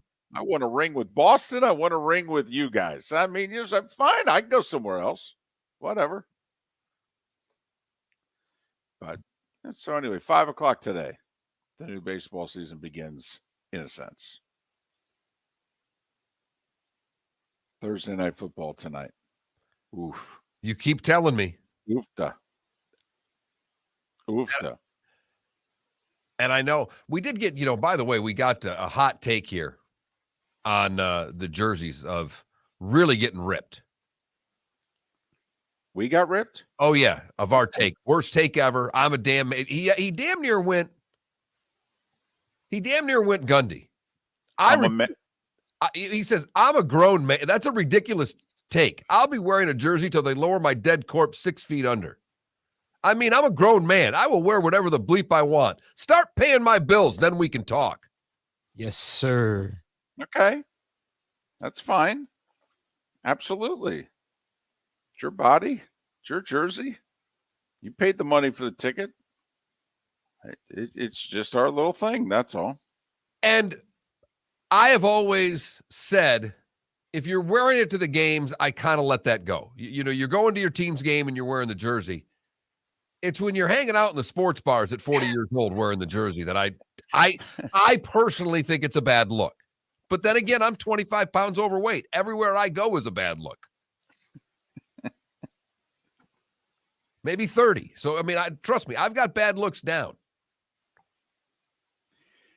I don't refer to people by their jersey name unless they're rude in some way. If you know what I mean. They spill beer on me, cut in front of me, that sort of deal. Then you give it the, hey, Roethlisberger, what you got going on? Totally. Hey, Big Ben, what's up? All you had to do was ask. What, are you treating me like Antonio Brown? Right. Things like that. Mm-hmm.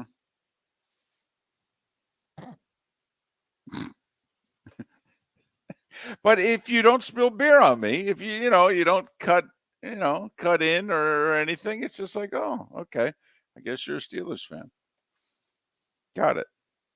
And you are of the opinion, you wear it to the game, right? You know. Yeah. You and I wouldn't do it. No. We feel as if, we don't look good in it, and we're a little too old for it. That's all. Someone asked me, they thought I would be a hockey jersey guy. I had a bunch. Working here with the Everblades, I had a few from them. I had a few from other teams I worked for. I gave them all several years ago. I gave every jersey I had to my son, who's still of the age where he can wear jerseys. But he's even said to me, his favorite Red Wing's younger than he is. And it bothers him. He goes, I can't get a Sider jersey. He's younger than I am. Doesn't even make sense. And now with free agency, it's even tougher. Listen, I think if you get in the Jersey game now, you're crazy. I mean, I really do. For just that reason. I mean, Tom Brady left the Patriots after 20 years. I mean, we can just go down the list. The likelihood that the jersey you buy of that person not being with that team 5 years down the road is better than 50-50. And I hear, like, basketball guy doesn't care. They know free agency's coming, and they'll go out and buy their LeBron James Heat jersey, and then they'll get a LeBron James Laker jersey because they're fans of the guy. You're a fan of the team, Felipe. That's different. You're a Heat fan first, so I knew I hit you right where it hurt. But most basketball fans are fans of the player, not the team. Well, that's the league. That's how they've marketed themselves for 40 years. Correct. Well, I have plenty of other NBA jerseys of players that aren't on the Heat, but I think for the most part, all of them are still on their team. Then you're fortunate. Yeah, really. Oh, no, I have the Wait, Ben hold on a Simmons second. jersey. Hold on a second. You've bought jerseys of players that are not on the Miami Heat? Absolutely. Wow. I own a Luka Doncic jersey. I own a Karl Anthony Towns jersey. Hold on a second. The Luka jersey, is it as big as his jersey? Because, Mark, I mean, his jersey, he looks like, I mean, that's like a condo with like rooms. His jersey's so big. I mean, pockets is what you're saying? Right. I mean, the Fab Five look at Luka in his jersey and go, man, that jersey's bigger than our shorts were. Damn, look at that. He's got some room in that jersey. He could carry around a small child and play this game. Needs some air for all that chunk. Wow. That's all I'm saying. It's a big jersey. It's a big man. Yeah. Yeah, I got a Luka jersey. I mean, one of my favorite players.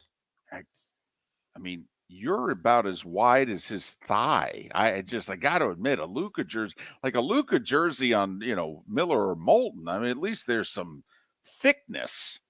Now, it's not muscle, mind you, but there's, thickness. Wow. Miller or Moulton. Well, the texts are going to be flying now.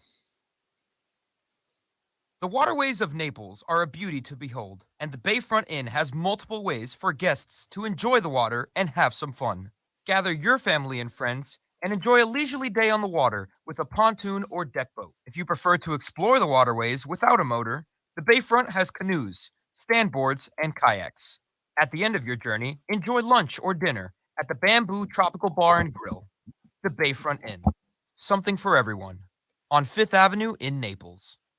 Mark Miller for SWFL Golf Carts or online, flgolfcarts.com. If you're looking for a golf cart, an e-bike, or an e-motorcycle, go visit Alex and the gang at SWFL Golf Carts. flgolfcarts.com online. Check out their whole inventory. If you're looking for a custom cart, they can take care of you. 2-seater, 4-seater, 6-seater, they've got you covered. E-bikes, nobody better for value and service. E-motorcycles, check them out. Again, flgolfcarts.com. flgolfcarts.com. Ladies and gentlemen, Yeah. Hi. Excuse me. Hey, the line starts back here. Ma'am, if your party's not here, you're going to have to go around again. If you had the opportunity to avoid all this, wouldn't you? Salt Live is the official transportation provider of the Miller and Moulton Morning Show, making your trip to and from the airport seamless and stress-free. Salt Live is supported with the help of local partners like the Bayfront Inn. Gather your family and friends and enjoy a leisurely day on the water with a pontoon or deck boat. If you prefer to explore the waterways without a motor, the Bayfront has canoes, standboards, and kayaks. At the end of your journey, enjoy lunch or dinner at the Bamboo Tropical Bar and Grill. The Bayfront Inn, something for everyone on 5th Avenue in downtown Naples. BayfrontInNaples.com. When you need a ride, book with Salt Live Transportation, 308-8686, or book on saltlivetransportation.com.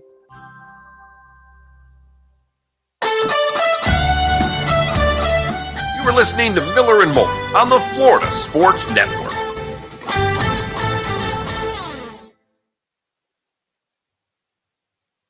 Sounds like the Country Music Awards would have been worth watching last night. No. Peyton and Luke Bryan hosted. Oh. Peyton was apparently really funny. Awesome. Apparently he was just ripping Eli the whole show. Of course. It was on ABC. I don't know. Who knows? I didn't watch it, so I don't know. My friend just flew into Nashville yesterday for like a business trip. He had a hell of a night last night. I bet. It was mobbed.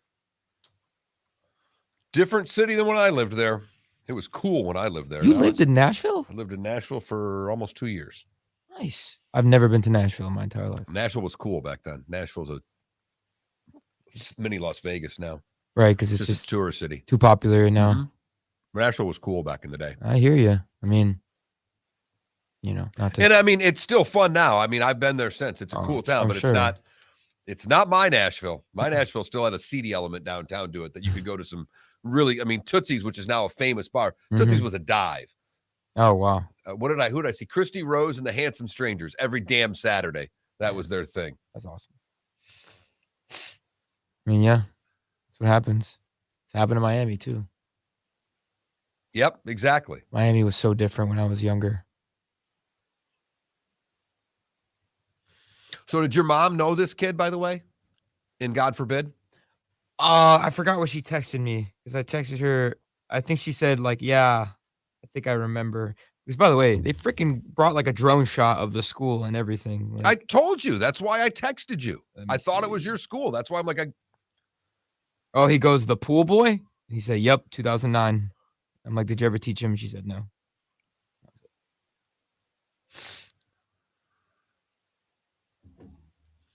Yeah, that kid and I grew up no different. Westchester, hanging out there, Catholic family. Yep. Except for you didn't have a job as a pool boy at the Fountain Blue. No, and you know what? I could have had a job similar to that at the One Hotel, which is an arguably even bigger hotel in Miami, and I decided not to. What hotel? The One Hotel. Oh, the One. It's called the One, yeah. A lot of rappers rap about the One Hotel. Gotcha. Yeah, it's a big hotel.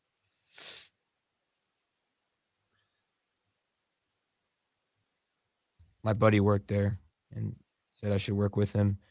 He told me a story one time. He was just by the pool, like just gave a towel to Pharrell Williams.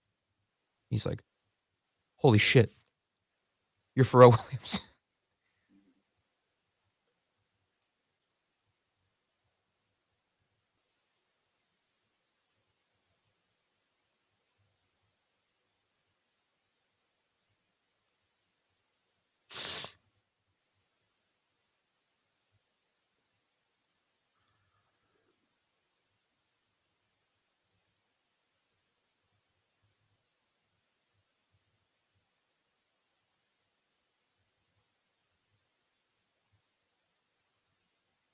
Does David have his headset on? I don't know because I'm not looking at him. No, he doesn't. Oh, okay.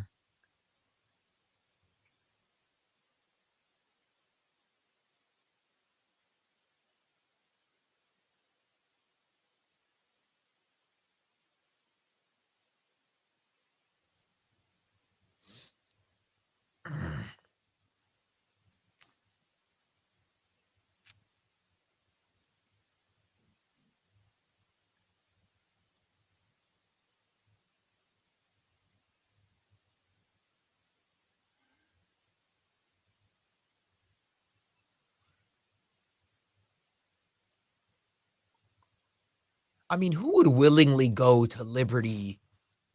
Lots of people. Oh my God, that just bothers me so much. I hate it. I hate all of that. You grow up in an evangelical home. That's probably the place you want to go. I know. Or it's probably the place that you're forced to go. Could be. Yeah. Oh. Ugh. Gross. Beautiful campus, though. Gorgeous. Ridiculous. Gorgeous. Oh my God. Liberty. He watched God forbid. I'm saying, and learned a little more about Liberty than he knew yesterday. Yeah, I'm saying that you couldn't pay me to go to a school like that. Okay. It's beautiful, though. Very nice. Come back. Then there's the co-eds.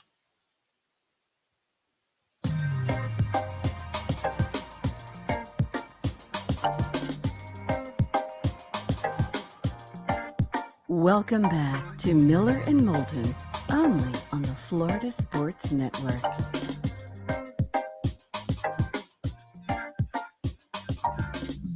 $22 before the hour. That's when we're done. Although, actually, we're done in 17 minutes. Miller and Moulton, Florida Sports Network. FloridaSportsNetwork.com. Poll question. All right, what are you going to do today? Atlanta, Carolina tonight, or spend time with your family? I know it's a tough call for many of you. Have to make a choice. Don't give us this third option. Going to watch the Texas Longhorns on the Longhorn Network. Come on now. I'm watching Rangers Wings. I don't know what to tell you. Yeah, well, I might be watching it with you. One's a good hockey team, and the other used to be. And right. By used to be, I mean like 2 weeks ago. Right. It's funny how things can change in that league. Man. Very early. I'm just trying to get to where Seth is, because you know the dilemma in our household. The wife is a Penguins fan. I am a Red Wing fan. I am trying desperately to get the daughter on my side. But Penguins are cute. They are, but they're going to start losing soon. Exactly. Now, her brother's a big Red Wing fan, so I have her close. But I want to get to where she says, Daddy, can we watch the Red Wings tonight? So I'm going to try tonight. It's a 7 o'clock start. I think I can get the first period in before it's bedtime.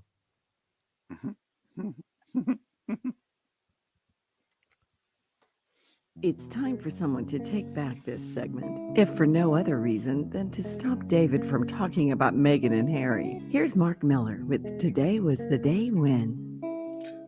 Happy birthday, Marines. 1775.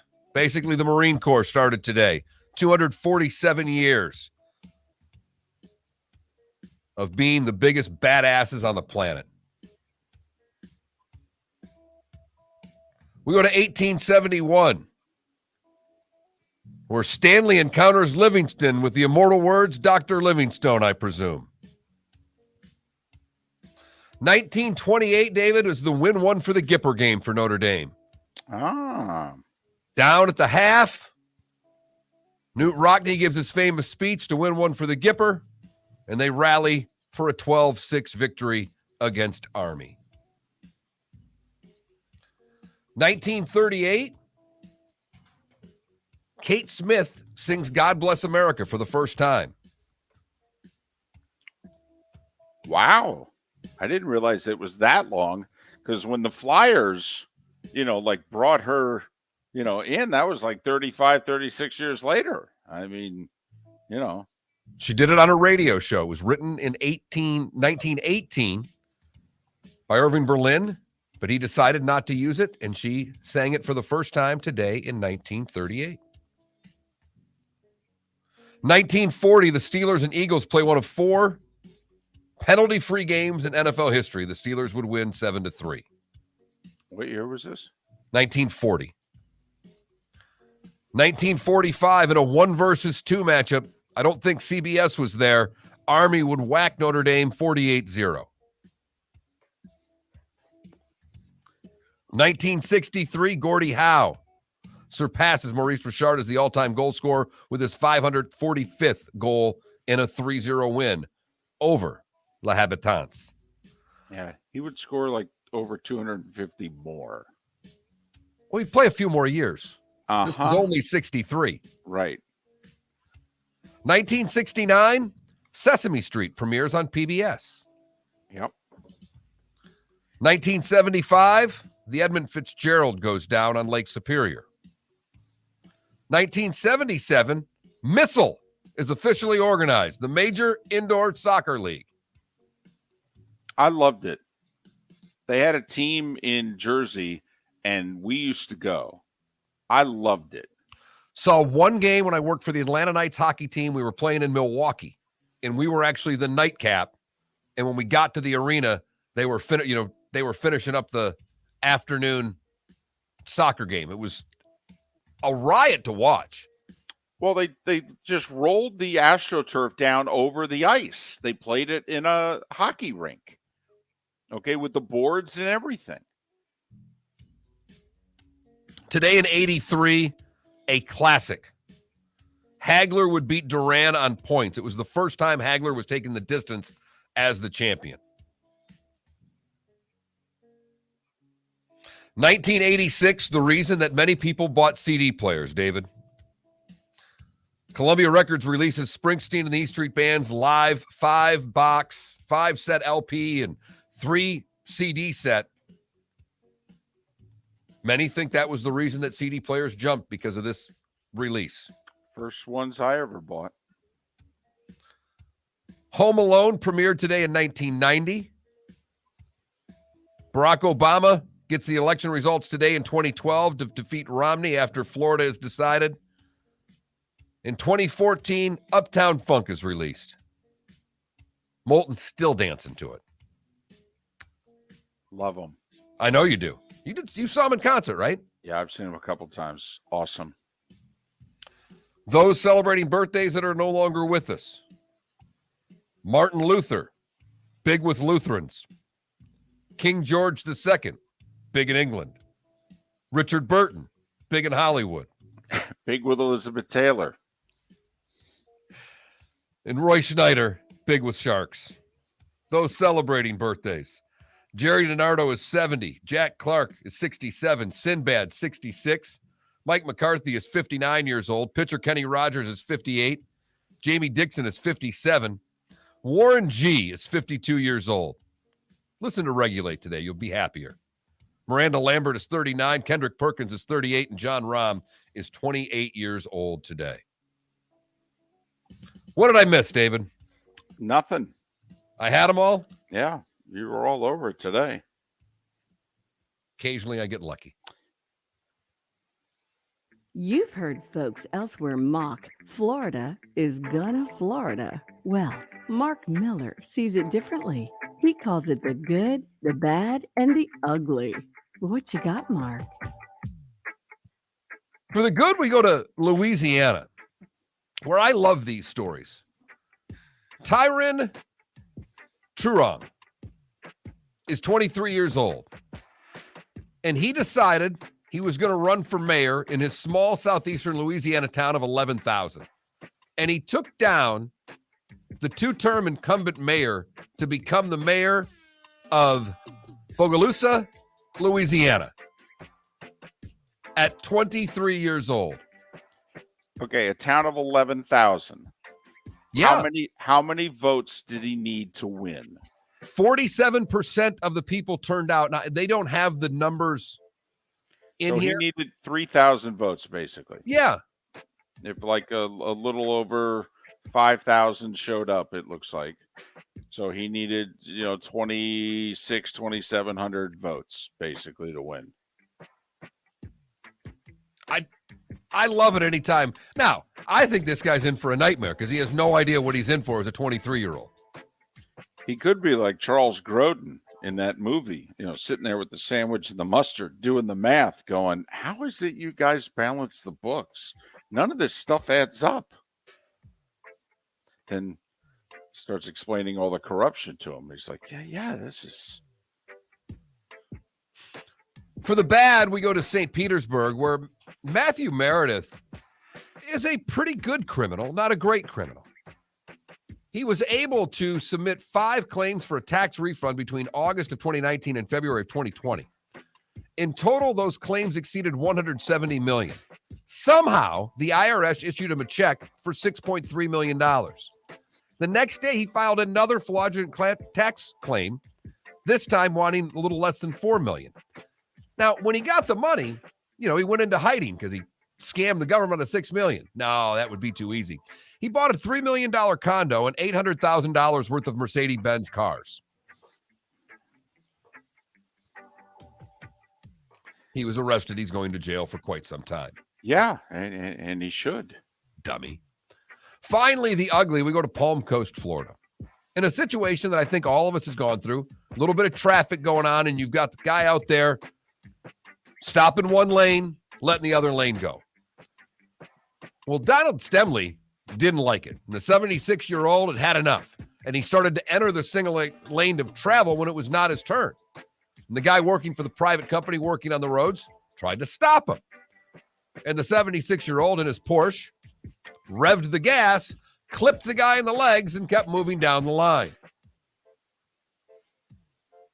Fortunately, the guy was not hurt too badly and was able with his phone to snap a quick photo of the car to get its license plate.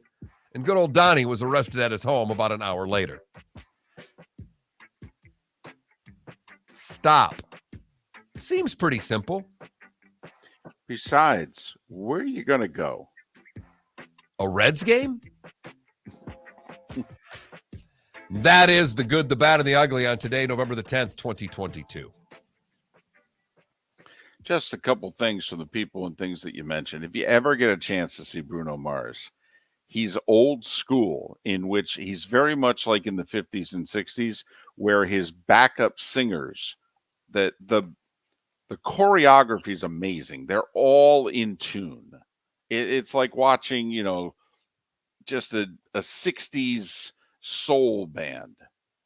It's kind of like Broadway meets music almost, isn't it? Yeah, it's tremendous. The choreography in a Bruno Mars concert is remarkable. Could you handle being a backup singer for Bruno Mars? I would. Do you have those kind of moves? See, like being a backup singer for Adele, all you have to do is like sway. It's. I know she uses female backup singers, but a guy could pull it off because you don't even really have to move. You just have to be able to, just make sure your shoulders, you snap your fingers at the right times. I mean, you could do it. The occasional double clap. Totally. A half turn. I mean, honestly, I don't know if you have to move your feet to be a backup singer for Adele. I know you will to make it easier on you, but you really could just swivel your hips and clap and snap your fingers and give the right shoulder at the right time, dip into the mic, dip back, that sort of deal. You got to dance to be part of Bruno Mars's entourage. I don't know what you have to do to muster up the energy to watch Falcons and Panthers tonight, but you have to do something. I would recommend alcohol. That's about the only way to make this game tolerable. Well, here's the only thing, though. What if they give us a replay of the game they just played a couple of weeks ago? Right now, they're saying 22-20. I know, which is remarkable because didn't they just play a game in which like 60-something points were scored? Right. I think it was. They're telling us 22, 23, 20. Yeah. That's the score they're giving us. Which I don't understand because Carolina right now defensively is terrible. And they just played 2 weeks ago. I thought the final was like 37-34. So I'm actually inclined. I know the under's been the play. In 60% of NFL games this year, the under's been the play. In prime time NFL games, it's even a little bit more than that. I actually think I'm taking the over tonight. The Heat are hosting the Hornets tonight at 7:30. 3 other NBA games, the Mavericks and Wizards, 76ers in Atlanta, and Portland and New Orleans. Not a bad game there either. Actually, it's probably, you get a little Dame and you get a little Zion. That's not bad. And both teams won last night. So nobody has a competitive advantage. Heat, by the way, 10.5-point favorites. They didn't play last night. Charlotte did. And come on. Do we think the guys, I mean, Dallas lost in Orlando last night. Don't we think they hit the club scene pretty hard on their off day? I mean, if you're Charlotte, you lost a game. Don't you think they were on South Beach till about 5 a.m.? They got on the plane. They flew down there. They got down there, got to the hotel around 2. You think they went to bed? I love it because even players that are out still make the road trip to Miami every time. Every single time. I think I can practice this week, Coach. I think I'm ready. I want to get in there. Of course. I'm trying to play against the Heat. Right. Try to be a team player. I think I can make that Miami game. The only time in recent memory was about 10 years ago when Popovich sent Tim Duncan and a few others home and listed, they weren't even on the bench for the game. And on the official score sheet, it said DNP-old. I remember that game, actually. Bunch of hockey tonight. Nothing involving Florida teams. Edmonton's at Carolina. I say that only because Connor McDavid's playing at 7 o'clock if you got the package. That's trying to point out when he's on the East Coast to watch the best player in the world play. Carolina's got a really nice hockey team. That's a good game. And Carolina got shut out last night in Florida, but they put 40 shots on goal. So there'll be a little you-know-what in their vinegar to start the game tonight. Tulsa, Memphis, by the way, Georgia Southern, Louisiana, if you're a degenerate. The home teams are favorite. Memphis by 6.5, Louisiana by 3.5. My daughter likes the Panthers tonight. That's the only game she's given me. She picked Carolina. I said, who do you like, the Falcons or the Panthers? She blurted out Panthers. Well, I think she's playing that's tough to get a sweep card. I'm getting the dirtiest look in the world for mentioning her name right now. She's so angry. So day off of school, so mom dropped her off in studio on her way to work, and she's got to hang with me for a couple hours. And she's disgusted by it by the end of the show. Now I know how most of the people listening feel. That's a good line. Oh, well done. Who you got tonight, David? You said Falcons? Falcons and over? Well, I'm playing the over. I'm not taking a team tonight, but I'm playing the over. I like Atlanta. I'd lay the 2.5 and play Atlanta. I think the way they're running the ball, the way Carolina gave up. I know Carolina's going to give a better effort after getting killed last week, but you can run the ball against them, and that's the one thing Atlanta does well. And don't laugh, Bucs fans. You need Carolina to win. The waterways of Naples are a beauty to behold, and the Bayfront Inn has multiple ways for guests to enjoy the water and have some